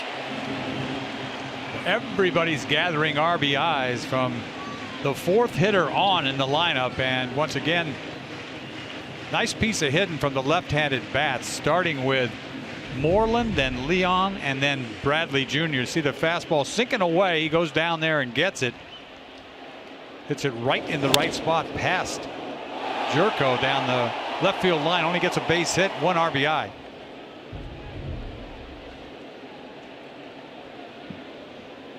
Now the Red Sox rolling.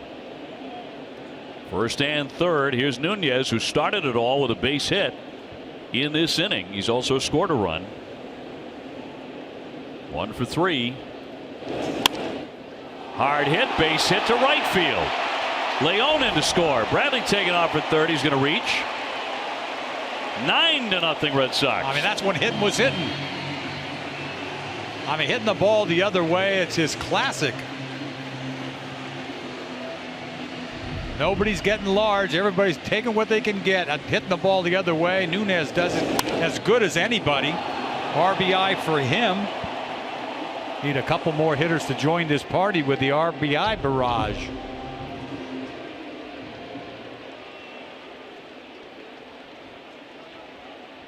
Still only 1 man out. Mookie Betts batting for the 2nd time here in the 5th inning. He has a base hit and a run.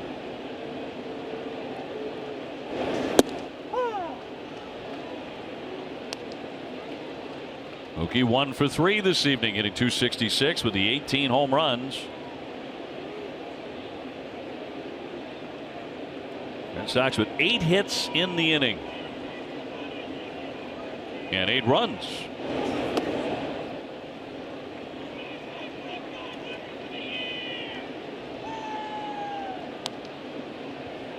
And we are seeing some things in this ball game tonight that you don't see every day.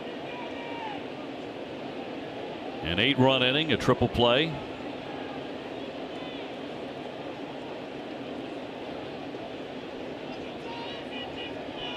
And Bowman with a 1-1 pitch to Mookie.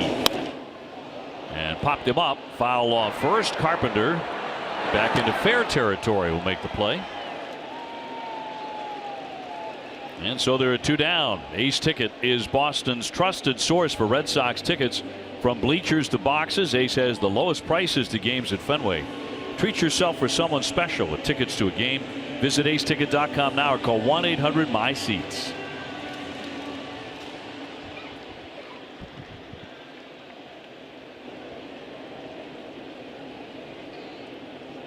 Benintendi with a big night. A single, a hit by pitch. He has scored twice and made a standout catch on the warning track.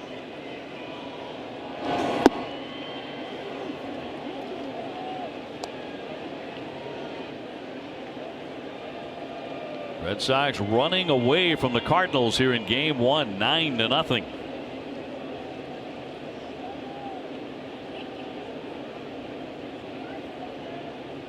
Nine-game hitting streak for Benintendi. Lofted into left field, charging on a sliding play by Pham, and he made the catch to retire the side. But the Red Sox explode for 8 runs and take a 9-0 lead at the end of 5.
Well, plan your next private event at Fenway Park. Summer outings, meetings, holiday parties, and more.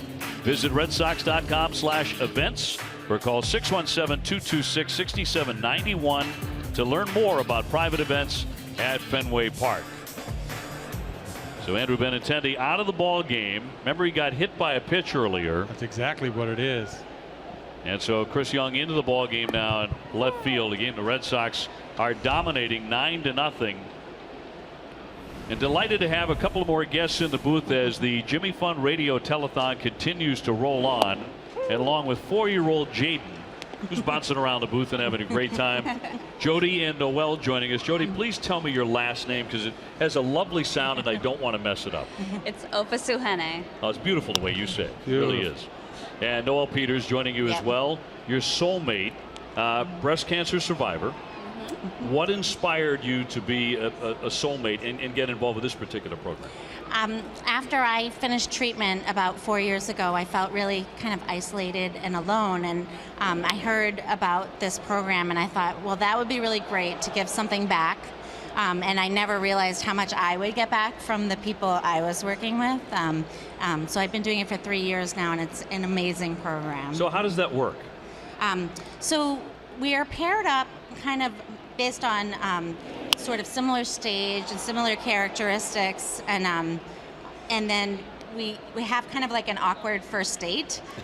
So we call each other, and like we met the first time we met at a Dunkin' Donuts near Jodi's house. And unlike other programs at the Dana-Farber, this one really encourages you to meet face to face and get together. Like it's not just a telephone program, and so that was a really great way to kind of like break the ice. And then we ended up doing the Jimmy Fund walk together, and so we walked 26 miles over 10 hours, and so we're really close now after that. I would bet that would bond you forever right there. That's an incredible story.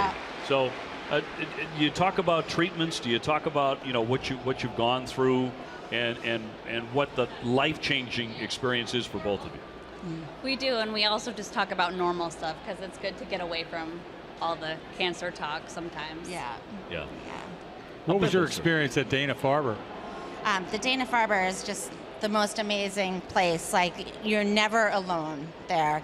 Like, there's always somebody with a new resource, and they never just let you feel isolated. And just world-class treatment, world-class care, and world-class support for cancer patients.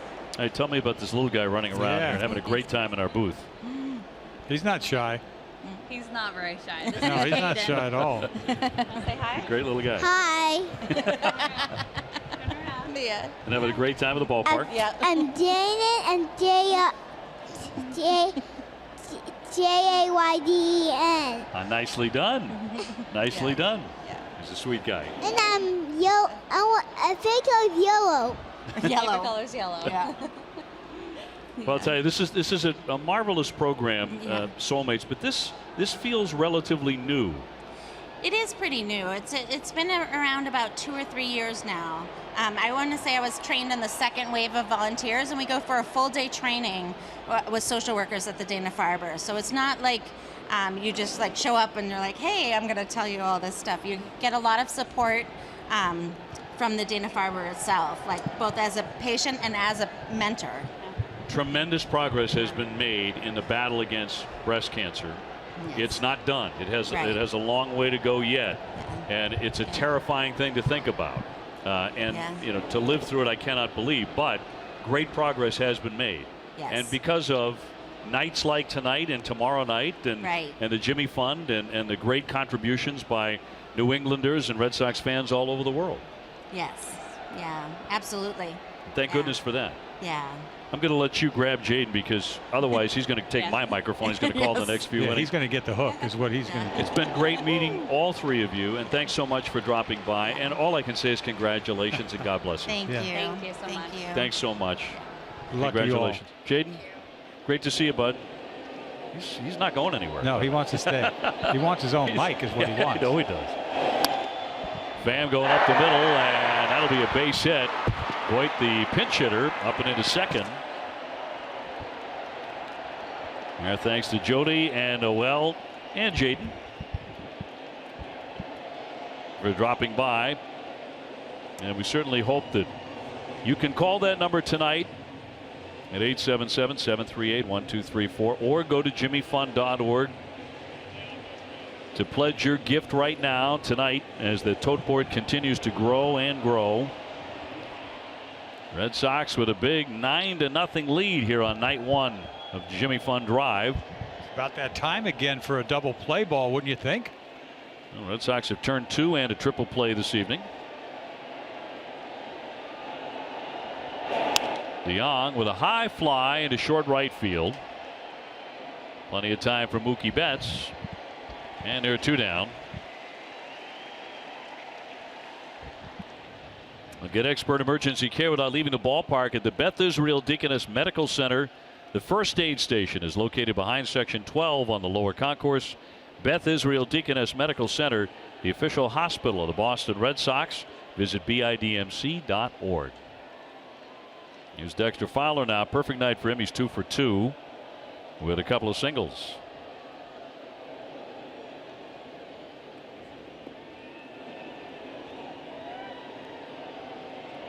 Brett Cecil throwing in the bullpen. The left-hander. Remember his days with Toronto, they would save him for David Ortiz. He started a game here when he first came up in the big leagues, gave up 5 home runs as a starting pitcher. Well, he recovered from that. He's had a nice career. Now the 0-1 pitch to Fowler. I don't know where that was. Now Porcello in great shape to go 3 for his last 3 in decisions and pick up his 7th win of the year. Here comes his 88th pitch. And a strike. He's had a leadoff base hit in 4 of the 6 innings he's pitched. Got to race 3 times with the 2 double plays and the triple play.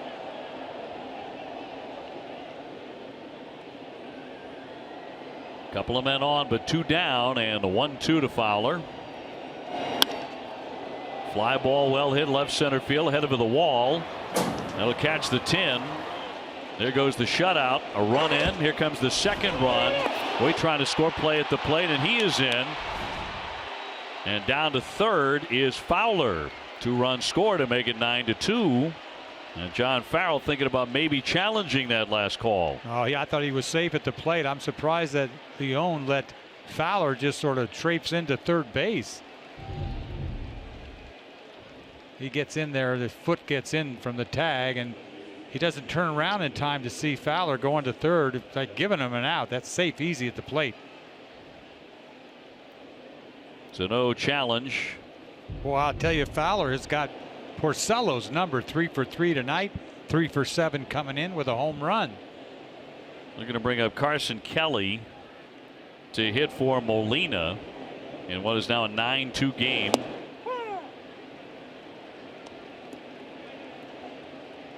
Molina hit into a double play and a triple play. Kelly hitting just $150, no home runs, runner at third, 2 away. And he drops it downstairs, a 90-mile-an-hour 2-seamer. 9 runs, 12 hits for the Red Sox, 2 runs on 7 hits for St. Louis. Here in the top half of the 6th. And that one slapped into left field. That'll be an RBI hit. Fowler is in to score as Kelly comes up with an RBI single to make it 9-3. You know, breaking ball in his eyes. That was a brutal breaking ball by Porcello. Look at this curveball. It just sits there, spin. Line drive to left field. I tell you, it's hard to keep that focus. You get a 9-run lead, an 8-run inning. Took forever to score. You're appreciative, but it's hard to keep that edge. So a 3-run 6th inning for the Cardinals, who are trying to crawl back in the thing. Jerko will be next. He's gone 1 for 2 with a base hit. Tomorrow night, game 2. Eduardo Rodriguez on the bump for the Red Sox against right-hander Lance Lynn. Day off on Thursday. Yankees here for the weekend. Rick Porcello's pitching line brought to you by Ace Ticket. all the damage coming this inning. 4 hits, 3 runs.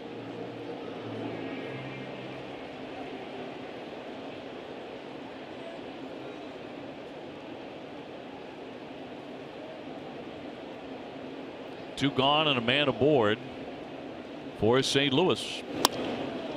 Hard hit and caught by Devers to retire the side. So certainly the rockiest inning all night for Rick Porcello. Cardinals get 3.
With DD Perks, you can earn a free beverage when you enroll and speed past the line with on-the-go ordering. DD Perks, everybody deserves an upgrade. Download the Dunkin' app today. Speeding past the line may not be possible at all locations. Red Sox leading 9-3. Voit will stay in the game to play first base. And Cecil comes out of their bullpen. And Kelly is their new catcher. So a number of changes here for St. Louis. Not in the batter's box. Hanley Ramirez having a good night. 2-run double last time. He's added a single and a walk. He's sorry to see Mike Leake go, really. Yes. He was locked in on Leake. Devers on deck. And then Xander Bogaerts. Sox with an 8-run 5th inning. As they blew the ball game open. That's a very good thing because the Yankees are beating up on the hapless Mets 4-0. They're in the 6th. Tampa Bay leads Toronto 6-4. In the 5th inning, the Rays have now dropped down to 4th place, and they are 9 games out.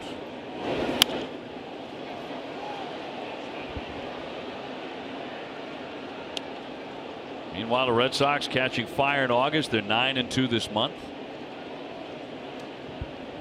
Overall at 67-51. That is the 4th best record in Major League Baseball.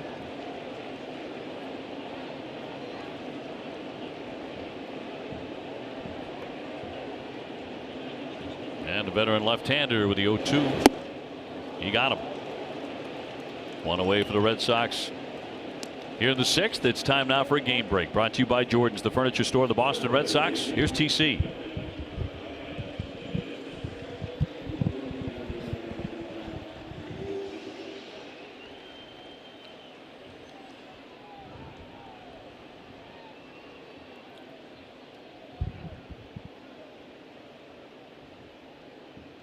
Tom, thank you very much. More with TC coming up, of course, in the post-game show. A lot to talk about from this game.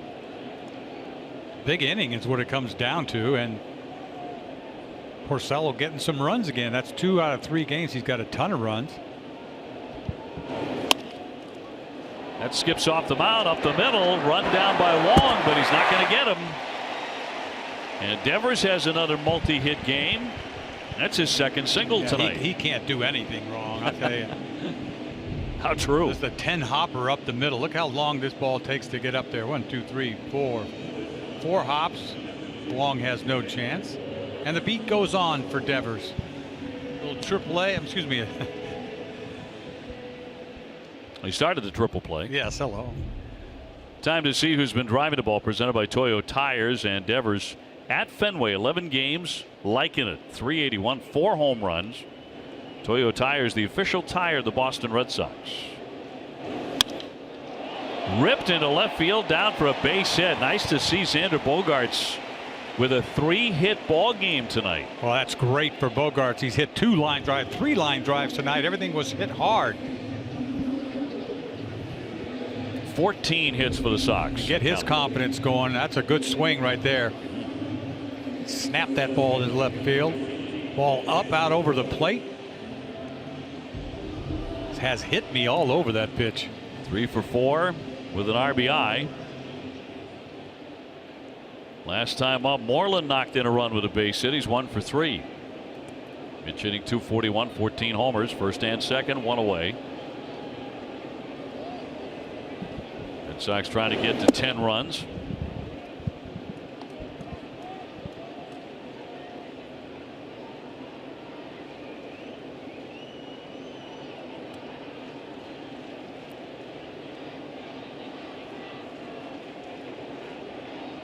Devers at second, Bogaerts at first, and a swing and a miss.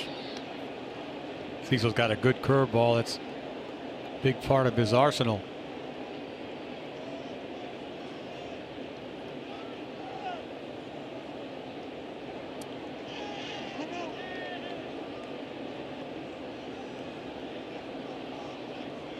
Red Sox with a win here tonight will be 3-0 this season against the St. Louis club.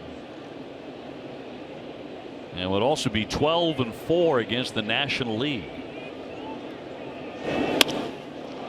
Another one into left field. Dropping down for a base hit. Devers to third and holds up there. And stop me if you've heard this tonight, but the bases are loaded for the Red Sox. This is a parade of hits they've had in 3 separate innings. The hit parade. 15 hits tonight. See a 2-seamer that doesn't do anything. Ball's up, belt high. He doesn't try to pull it. Hits the ball left field gap. Moreland's had some nice swings tonight. Multi-hit game. He's gone 2 for 4. Joining Nunez, Hanley Ramirez, Rafael Devers, Xander Bogaerts, all with at least 2 hits. Sandy Leon would love to join him. Going after the first one, he pops that one up on the infield. Infield fly rule in effect. Wong with the catch. And there are 2 down. MLB.TV is every night, every device. Watch every out-of-market regular season game live. Plus, get a free subscription to At Bat Premium. Blackout and other restrictions apply. Visit MLB.TV for details.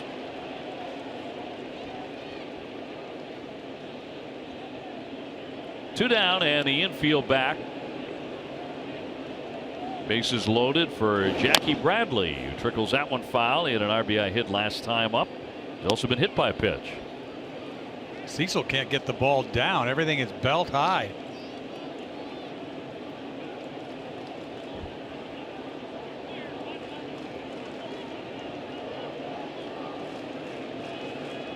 Devers, Bogaerts, and Moreland loading the bases. And the 0-1. A strike. So Jackie in the hole here to Cecil.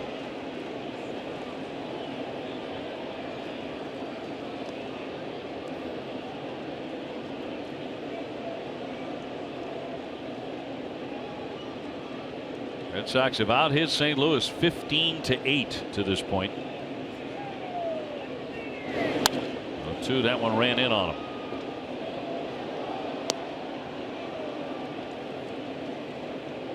Got to throw him a curveball sooner or later. It's got to be now. Red Sox really been scoring in the month of August, haven't they? About 6 runs per game. Number 3 in the majors in that category. Blocked by Kelly. Talk about 9 runs tonight, and there's no home runs. Although the Sox have been hitting the home run. The 2nd in the American League in home runs per game in August. Trailing only Baltimore in that category. Check swing in tight. As we mentioned earlier, each of the last 7 home runs have been hit by rookies. Devers and Benintendi.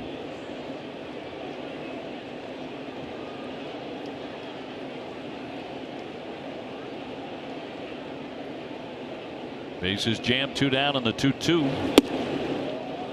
And a full count. Jackie looking for his 2nd hit tonight.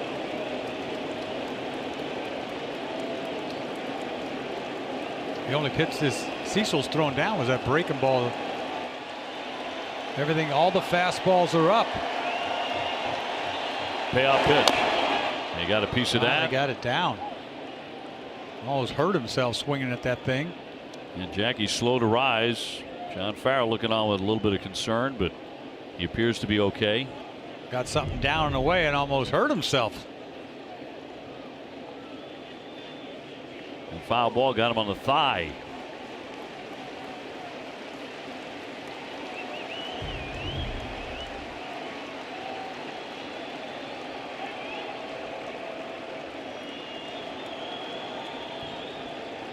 It was near the thigh. 3-2. He deserves to take a moment. Yeah, you're right. Exactly right.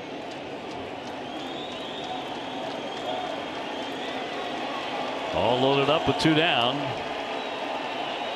And the 3-2 again.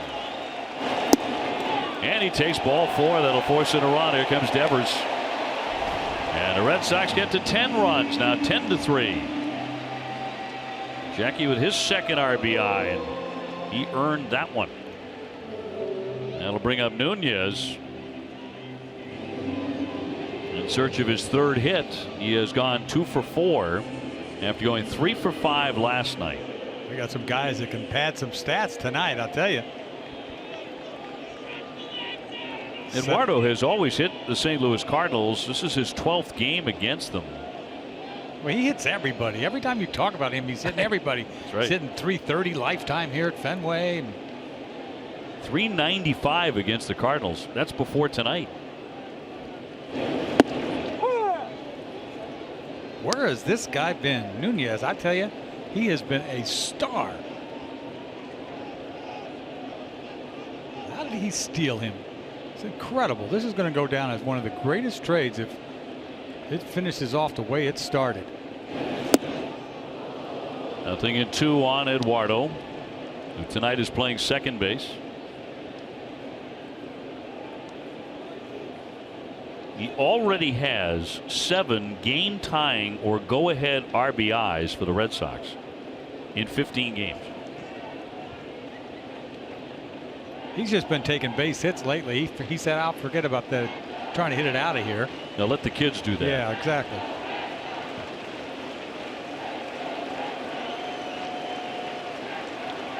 He's 6th in the majors with runners in scoring position at .386. 1-2.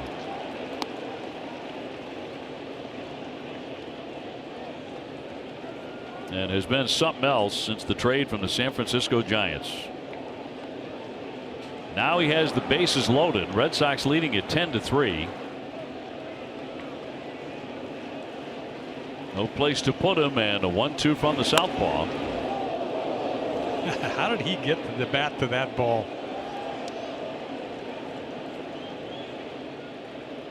Wasting a breaking ball by his shoe tops. He yanks it. Look at this ball. Look at him get to the ball. I don't know how he gets to that thing. Look at that. That's ridiculous.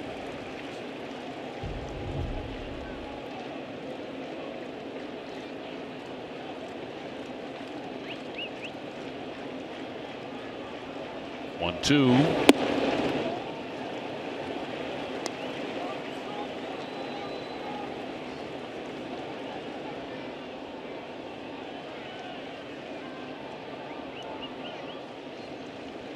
Well, Jackie Bradley just took ball 4 with the bases loaded. Now the 2-2 to Nunez. High fly, dead away center, deep. Fowler backing up on the track. He's got it. And that will retire the side. But the Red Sox bolster their lead now 10-3 at the end of 6.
That's poll question. Would you like to see more interleague series like the one the Sox are playing tonight with the St. Louis Cardinals? Well, I feel a little ripped off there by the poll. I didn't get it. I got it. It said no, 66%. Got it. 66%. I agree with that. That is resounding. That's not to say, you know, most fans don't want to see any interleague series. That's not what that means. It just means they don't want to see more. And right. For a strike on Colton Wong here as we get the 7th inning underway. Red Sox leading at 10-3.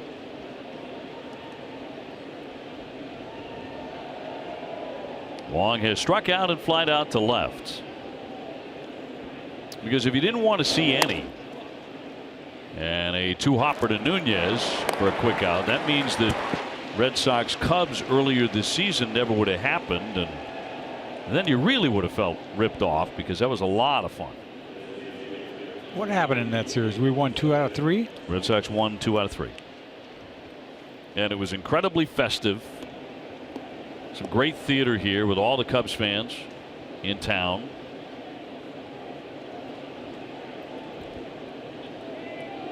One away. Here's Martinez. 0 for 2. He hit into a double play and flied out to left. You know, somebody told me I did have a triple play in a game I pitched. I should remember that, right? Yeah. For me, and see the things I don't remember. I mean, I'm surprised that one got by you because Yeah. you've got a memory like a steel trap. Now do you remember it though? No, I don't.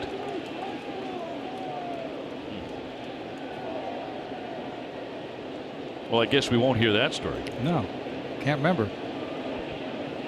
0-2 to Martinez. I was never lucky. I thought I earned everything I could get. Because that's branch work. That is lucky as it gets. It really is. Because normally, like I said, the ball has to be hit hard normally, and that kind of triple play we saw there's all different types.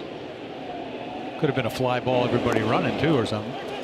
Swing and a miss. He struck him out. Leon will fire on to first base to retire Martinez. 2 down. Let's go to Jemai. Well, I had the most rewarding 2 hours of my day earlier, spending some time at the 16th annual WEEI NESN Radio Telethon. It's just the 16th annual, but it's actually the 64th time that the Red Sox have been in partnership with the Jimmy Fund. And it all gets better tomorrow with some more guests. It starts with Boston Mayor Marty Walsh, and at 1:15, Pedro Martinez joins the fray, as well as Chris Sale. He'll join at 1:30.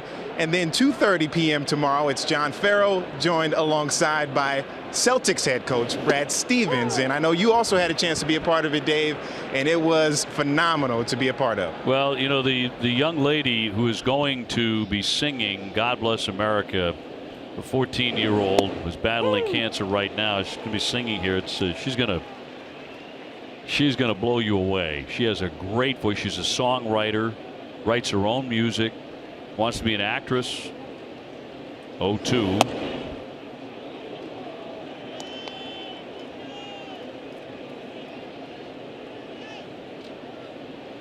Wait till you see Hannah coming up in just a little bit. Looking forward to it. We'll carry that from Fenway Park. Rick Porcello wants to just dot him, punch him out, and get out of here. One little hiccup in the 6th inning, and that's it. Richard 0 for 1, struck out his last time up. He's also taken ball 4. Good pitch. Rolls that one to Devers on the move and got him on a close play to retire the side. So we're going to keep it right here. 10-3. Red Sox with a commanding lead. It's the final days to shop Jordan's Furniture and save twice the sales tax on anything you buy. Get 72 months no interest with equal payments and no minimum. It all ends this Sunday. See Jordans.com for details. And the 16th annual WEEI NESN Jimmy Fund Radio Telethon continues, and 14-year-old Hannah about to sing God Bless America. The 50-50 raffle. Tonight's winning numbers are now posted on the center field video board. And now, before Josh Cantor leads us in the singing of Take Me Out to the Ball Game, we ask you to please rise. Here to perform God Bless America, please welcome a 14-year-old Jimmy Fund patient who is undergoing treatment for acute myeloid leukemia from Portsmouth, Rhode Island, Hannah Wertens. God bless America.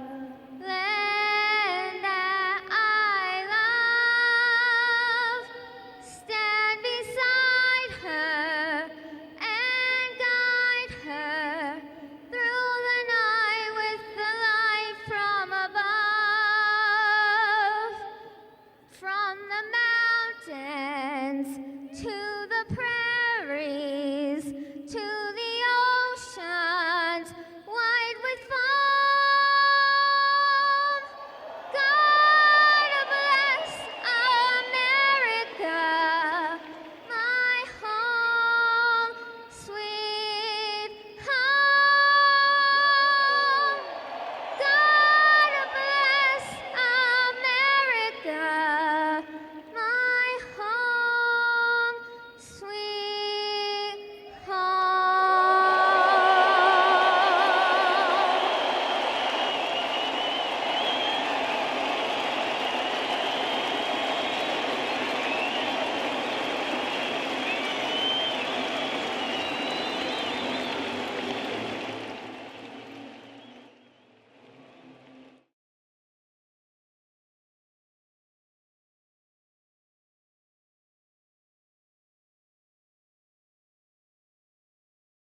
Back at Fenway, Red Sox with a 10-3 lead over the St. Louis Cardinals in Game 1 of the 2-game series.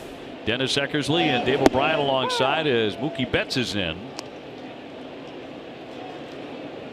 And doing that 8-run 5th inning, Mookie played a role in it with a base hit, and he scored a run.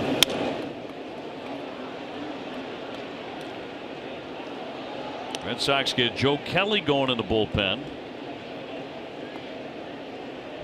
Bottom half of the 7th. Nice to get Joe back out there after that Friday appearance. Can't get out there fast enough after doing that. Rick Porcello getting some congratulations. 3 runs, 8 hits against a very good St. Louis ball club, and down goes Mookie Betts as he fans. 1 away in the 7th. Think Energy, powering Fenway, and a smart choice to power your home. Visit thinkenergy.com to enroll today.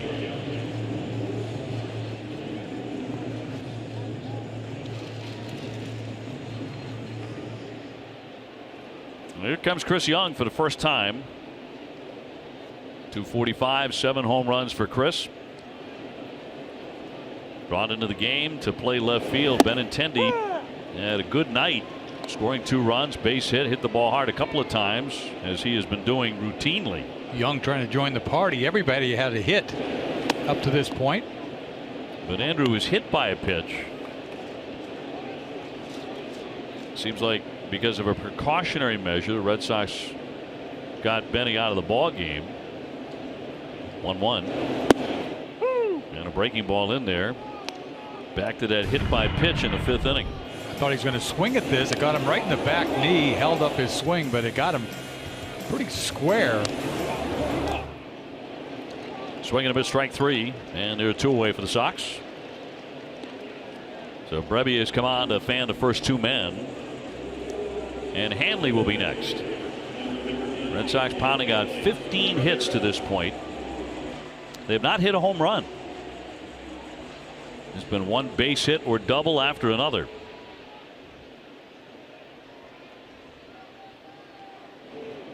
And lead at 10-3. That incidentally, should have come to pass, will be 3 consecutive victories for Rick Porcello. So getting on a roll, getting a lot of runs tonight. Boy, he was dry for about 6 starts in a row, and now he puts 3 back to back to back together. Was he going to be 7 and 14? He's pitched really more like a 500 pitcher this year. He should be something like 11 and 11. That would be fair. High pop into right near the line. Grichuk with plenty of room. And that'll do it for the Red Sox as they dip 1, 2, 3. We go to the 8th, 10-3 Boston.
Yes to low fares with nothing to hide. That's transparency.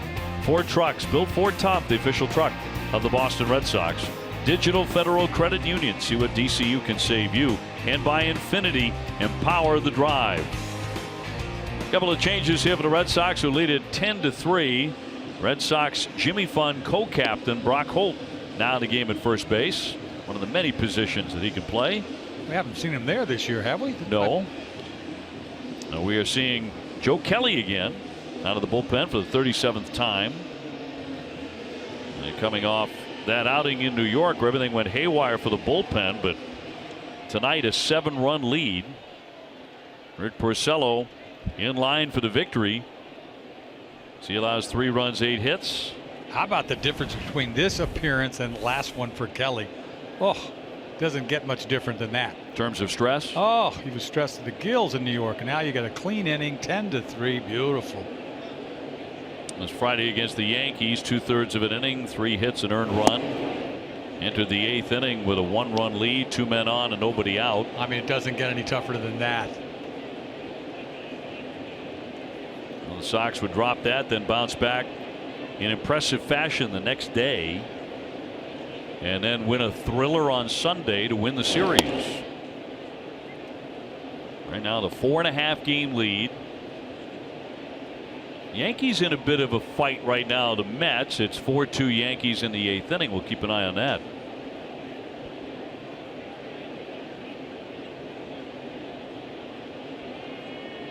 And the 2-0 to Boyd. And a swing, and that one headed for the wall, headed into the alley. That's going to drop onto the warning track and bounce back to Jackie Bradley. Boyd into second base. He slides in with a double. So he's 2 for 2 since he entered the ball game. Don't miss WB Mason Extra Inning Live right after the game. TC and Tim Wakefield will break down the game, and you'll hear from Rick Porcello and John Farrell. Whatever, whenever, wherever, who but WB Mason. Tommy Pham will be next. He's 1 for 3 with a single.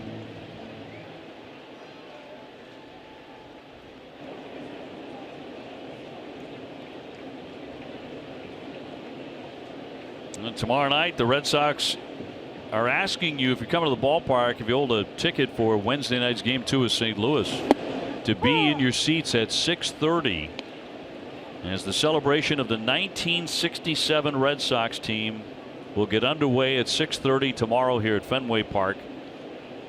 50-year anniversary. We'll have a couple guests up here. We don't know who. I wouldn't tell you if they told me. Our coverage starting at 5:30. I might if I knew. But we don't know. I don't. But I'm just saying, I know you'd keep it a secret. I don't think I would.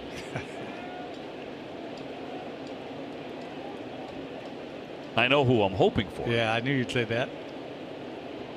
He's your all-timer, right? Carl Yastrzemski. Mm-hmm.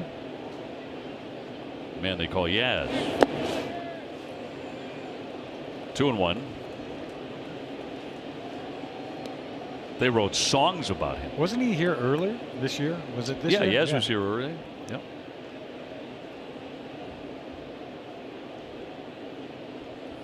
How old were you then? Just a baby. I was just a kid. Come on, man. you were 4 years old.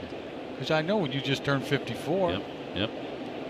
However, all of my years as a young Red Sox fan, Carl Yastrzemski was in the lineup. Right. Okay. But when you were 4, you were clueless. I was a pretty bright 4-year-old now. Come on now. Give me a little credit. You're smart, but you had, come on, will you? 4 years old. I read about 67. Okay. All right. You were a 78 guy, right?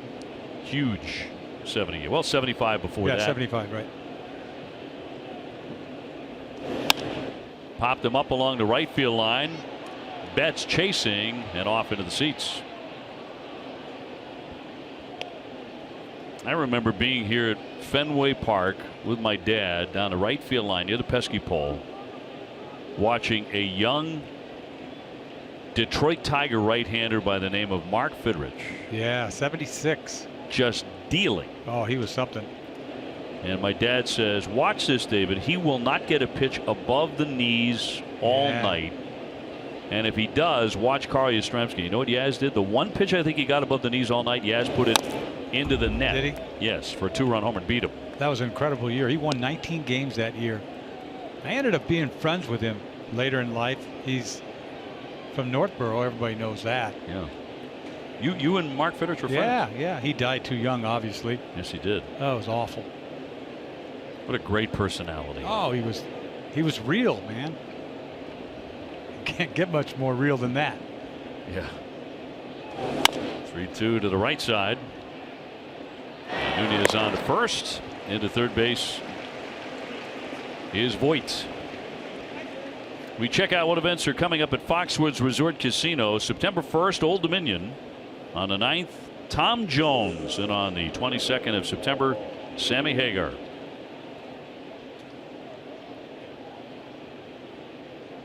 DeYoung here. He's gone 1 for 3 with a base hit. Some young fans may be watching going, who is this Mark Fitterich? You should look him up because he was quite a character and quite a pitcher. Nice scoop here by Leon. What a pick. And they used to say, well, he's talking to the baseball. You know, he would literally look like he was talking to the baseball. Yeah, he'd be on his hands and knees fixing the mound. Talking to the mound. Yeah, he'd be on his hands and knees. Oh, and yeah. He'd be grooming the mound. Oh, totally. But boy, you know, for a few years there, he was absolutely filthy. And I don't mean from patting down the mound. That one fouled away. His stuff was outstanding. Once again, he threw too many innings. You know, if he had pitched in this day and age, he would have had a longer career. So there's something to be said for this 100 pitch count, I'll tell you.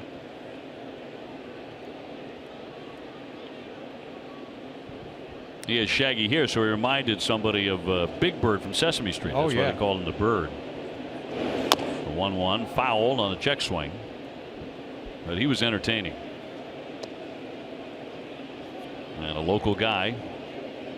Yeah, he was in spring training with us with the Red Sox, pitched in Pawtucket 83 when he was trying to make a comeback. That's when I became friends with him. Went to his wedding in 1986. It was the day that Dave Henderson hit the home run. Game 5. That was his wedding date. Wow. Lofted foul. I remember coming home from his wedding hearing that. I didn't get a chance to see it. I mean, that was exciting. And I wasn't even a Red Sox then. I was with Cub at the time. Remember, he hit the home run and he seemed to leap about 8 feet in the air, running up the first base line. I thought he hurt his knee on it. 1-2. Fought off foul again. Red Sox leading this one by 7 in the 8th inning. Cardinals with a runner at third, 1 away. Victory tonight for the Sox would put them at 68-51. Hoping to get a little help from the Mets, who have closed the gap on the Yankees late in the Bronx. That skips on by everyone at the backstop, but the runner will hold. I tell you what, Joe needed a couple of appearances before he went into the fire. I think you're right. Yeah. I really mean. Thinking about it now, yeah. Yeah, you think about it. We were at the time we didn't think too much about it. In fact, after the fact, we started thinking, what about Workman, right? And we started saying, why wasn't he there? And you wonder how they're going to use Addison Reed. I mean, that's up in the air going forward, isn't it? Do we know who's going to pitch the 8th? It's up in the air. One down on the 2-2. Ground ball deep short. Xander Bogaerts trying to get it on to first base and not in time, and a run will score as Voit touches home plate. DeYoung picking up his second hit, this one for an RBI, and we'll make it 10-4. You don't see Joe Kelly throw that many sliders. I don't know what it was, maybe a cutter, but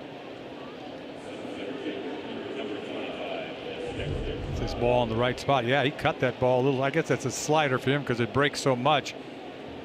But DeJong hooks this ball in the hole, and he tries to get rid of it in a hurry. Can't put anything on it. He runs pretty well. He's safe, easy.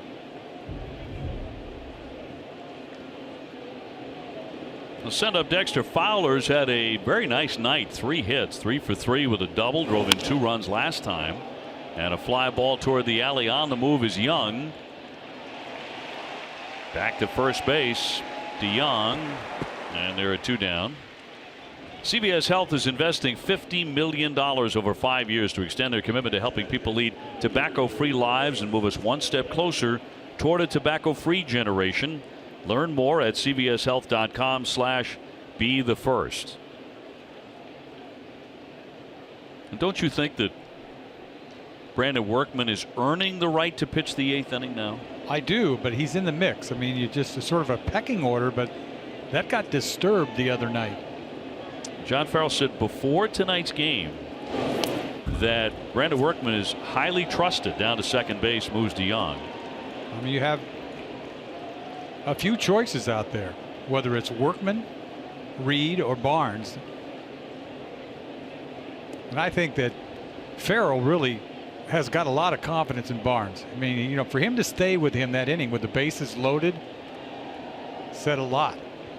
And he's used him, you know, but then what is Addison Reed here for? He's here for the high leverage. He's like another closer out there. It's an interesting debate, and factor in this too. I mean, Matt Barnes, his numbers at home are tremendous. On the road, he has scuffled at times. Right, there's something there, something about the road. You can't deny it. You see the numbers. Boy, he's eyeballing us, isn't he? The 1-1 to Carson Kelly. So it's a fascinating debate about how that's going to go. You're right, though. You've got choices. You got guys who have proven to be successful in that role. Well, it's a tough crowd here to begin with. I mean, you have one bad outing.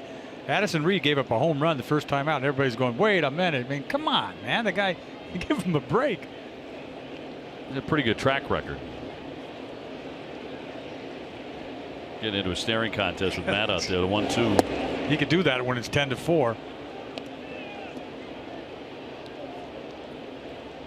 Jerko on deck.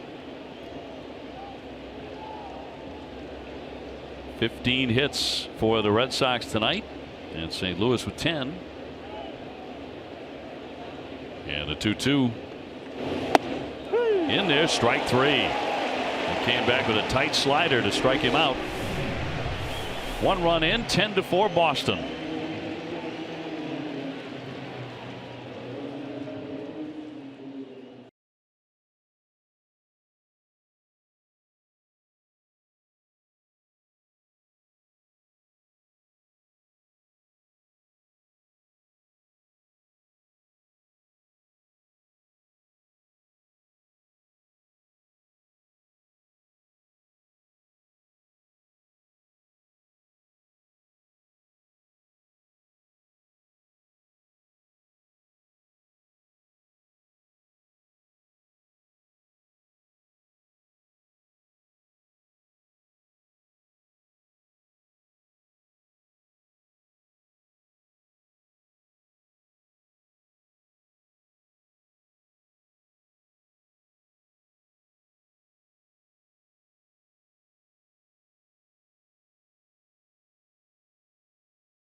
Speedway donates $500 to Boston Children's Hospital, all during the month of August in Massachusetts stores.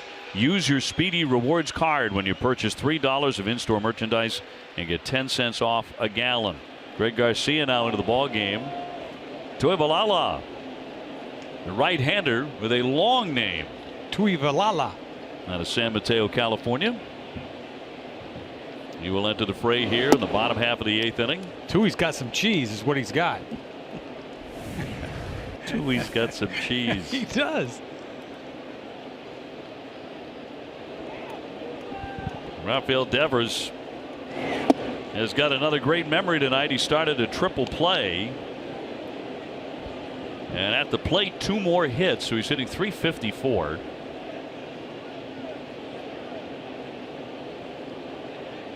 Xander Bogaerts will follow him.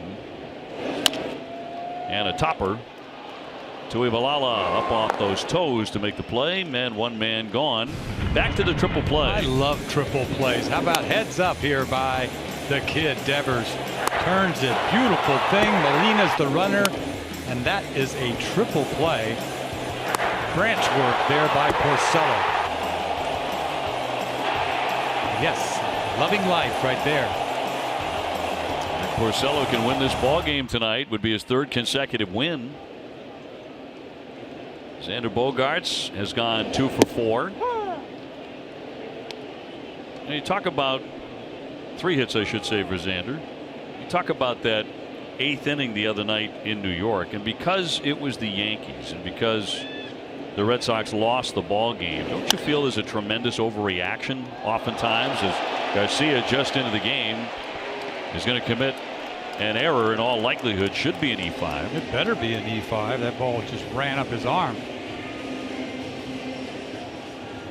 Now, what did you say again? You're talking about, you know, how easy it is to overreact. Yes. All of us. Yes. To 1 inning in a season. Oh, totally. How you would have done it differently. I wouldn't have stayed with that guy. I would have used this guy. After the fact, it's all hindsight. Sure. It's the nature of this game. If you have qualified guys out there in that bullpen. We're the ones chirping about it. They're not thinking like that. No. And they're not thinking like that at all. I mean, you take the ball and you have a role to play and you just do it. Sometimes it doesn't happen. That doesn't mean you change everything because of one bad outing. That's baseball. Sometimes it doesn't work out. They would have sent me out after a couple of bad outings. I never would have made it. And I gave it up a lot. Which is not to say that roles don't change, because they do. Sometimes a guy's more effective in May than he is in June, and he bounces back in July. Yeah, you wear guys out sometimes and they just run out of gas a little bit. It's been a standout bullpen. Robbie Scott, the left-hander, been getting a lot of usage since he was promoted again to the majors. Came up with a big strikeout the other night of Didi Gregorius. That was a big out. Brock Holt rattles that one. Out at second on the first, and a double play. We've seen plenty of those tonight. We'll stay right here. Don't go anywhere as we stay in the park.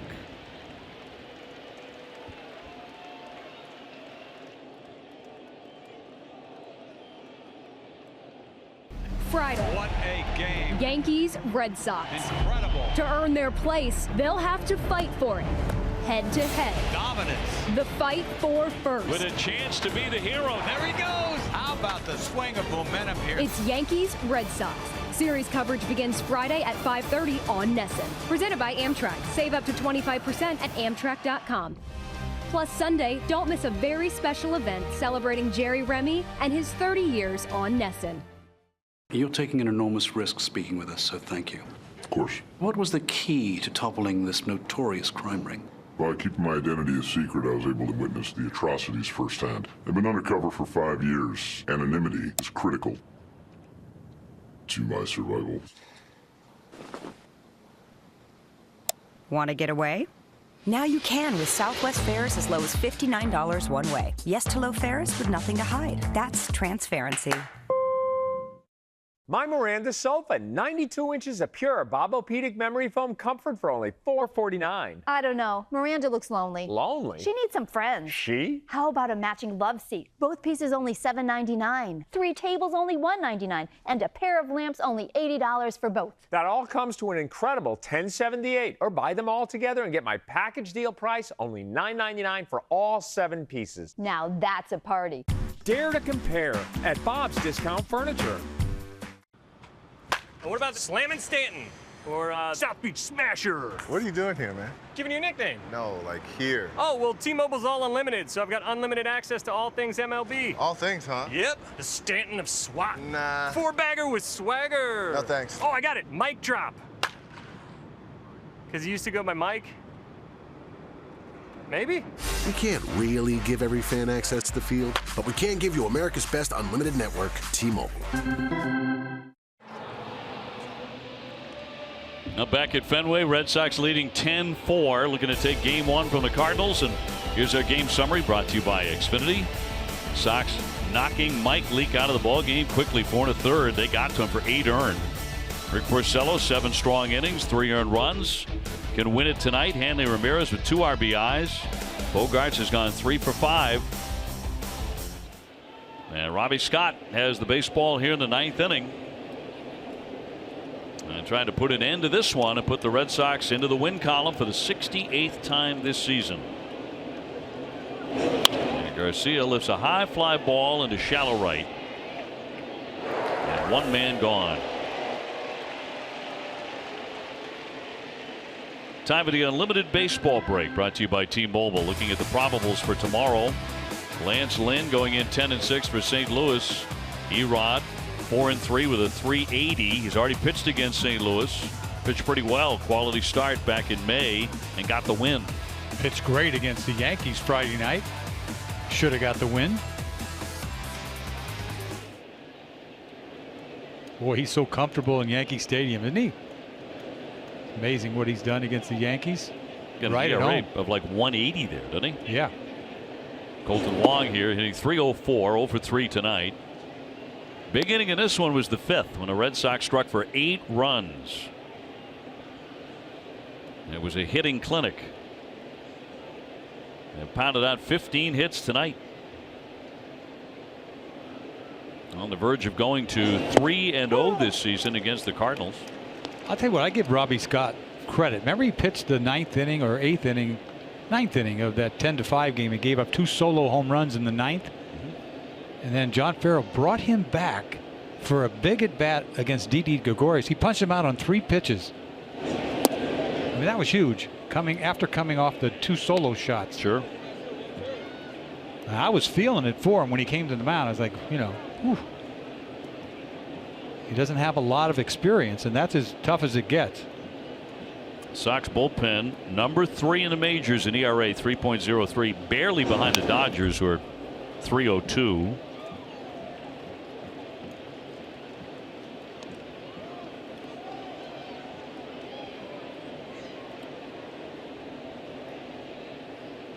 One down, bases clean. Red Sox with a 6-run lead. This Cardinal ball club came in a very hot team. They had won 8 out of 10 to pull within a game and a half of first place in their division, the NL Central, behind the Cubs. And a swing and a miss. Down goes Wong. He fans for the 2nd time tonight. 2 away in the 9th. Tomorrow at 5:30, don't miss Red Sox first pitch presented by Joseph Abboud, available at Men's Warehouse. TC and Tim Wakefield will be joined by special guests on day 2 of the WEEI Nesson Jimmy Fund Radio Telethon. Here's the Jimmy Fund tote board, the Arbella Foundation tote board. $1.6 million plus and still climbing. We thank you for all of your gifts tonight and throughout the day. Off to a tremendous start and another day and night to come.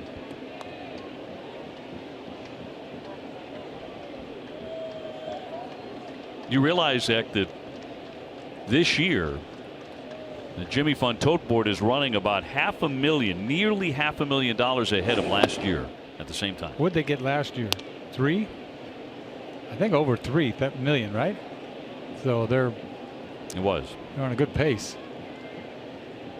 Martinez in this one is 0 for 3. I'm talking about the 1967 team. They're going to be present tomorrow for the Bo Sox Club luncheon. It's sold out. And then here at Fenway, Sox would like you to be in your seats at 6:30. And we've got 2 special guests that we both don't know who's coming. We don't. But he better come. Well, he's got to come. It was his year. Year of years. We can invite, we can't demand. I get it. Yeah. He got 44 home runs that year, right? Yes. 44 home runs. And it felt like one was bigger than the next down that stretch. He had a good World Series, too. Red Sox would lose in 7 games to the St. Louis Cardinals. I saw Tim McCarver earlier. He was with the Cardinals, right? Yeah. 3-1. High pop off first. Brock Holt over to the tarp, but off into the stands. They'll do it again on 3-2. Yeah, tomorrow at 6. Don't miss Red Sox Game Day Live presented by DCU. Tim Wakefield and TC will be joined by special guests from the 1967 Impossible Dream Red Sox. DCU, Digital Federal Credit Union. What can DCU save you? Well, it's been a fun night at Fenway. The offense has been clicking. The pitching has been very solid. We have seen a triple play. Baseball rarity here this evening. And the Sox 1 strike away from the win.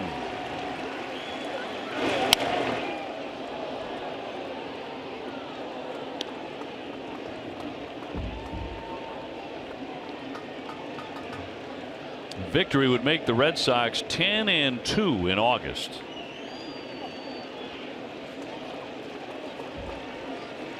And get John Farrell's team once again to 17 over 500. And 1 nuclear inning was this game.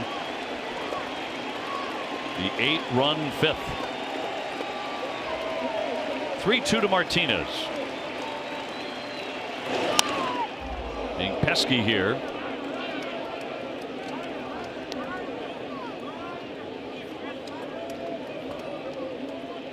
Red Sox trying to make it 11 out of their last 13 since the non-waiver trade deadline on July 31st. They lost that tough game against Kansas City on that Sunday, and they've been hot ever since.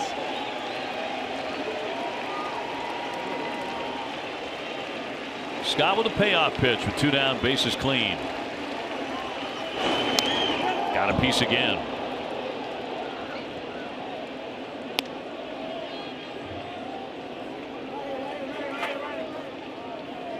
Xander Bogaerts with 3 hits tonight. Andy Ramirez had a big 2-run double in that 5th inning. Sandy Leon had one as well. Another multi-hit game for Eduardo Nunez. The beat goes on for him. And for Devers had 2 more hits tonight.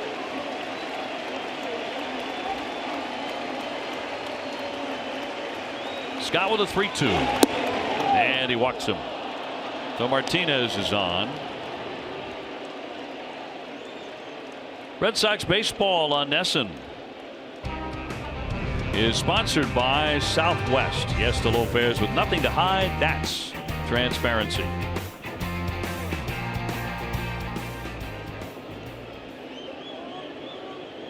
Day and night number 1 of the 16th annual WEEI NESN Jimmy Fund Radio Telethon, which will continue tomorrow. Certainly hope you'll join us with more guests to come. 2 down and a ball inside. Grichuk has walked, struck out, and grounded out.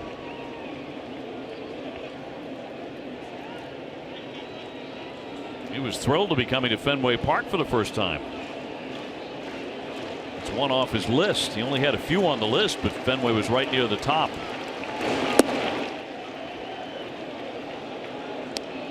hear that, and you see it so often when a young player visits Boston, comes to Fenway for the first time, down on the field and they're taking pictures with the cell phone, posing for selfies. It's just different. You don't see that in very many places.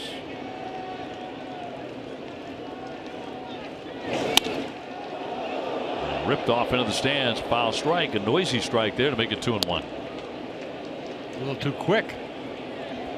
All over that fastball. Trying to get his first Fenway hit. Yeah, you see players parading inside the monster too. They want to sign inside. Start looking for signatures. Famous players. I never did that. I don't think I've even. Maybe I've been back there. I never even thought to sign it. Well, you had forgotten that a triple play was turned in one of your performances. So. But I wasn't pitching, as it turned out. It was just in the game. It's a game you pitched in. Yes. Yeah. See, if I was pitching, so I didn't get lucky. I told you. You said you never got lucky. I never got lucky. All the way to Cooperstown. You never got lucky. A couple times. 2 down to 3-1.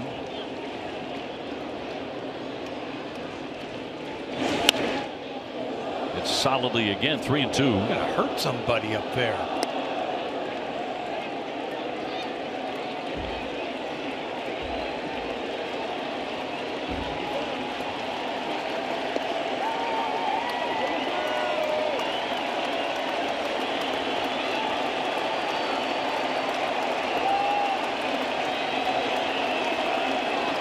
Crowd wants that final strike. Here's the 3-2 pitch. And he got him. And that's the ball game. The Red Sox win this one going away, TC, 10-4 on a night that's going to be remembered for the triple play we saw here at Fenway Park.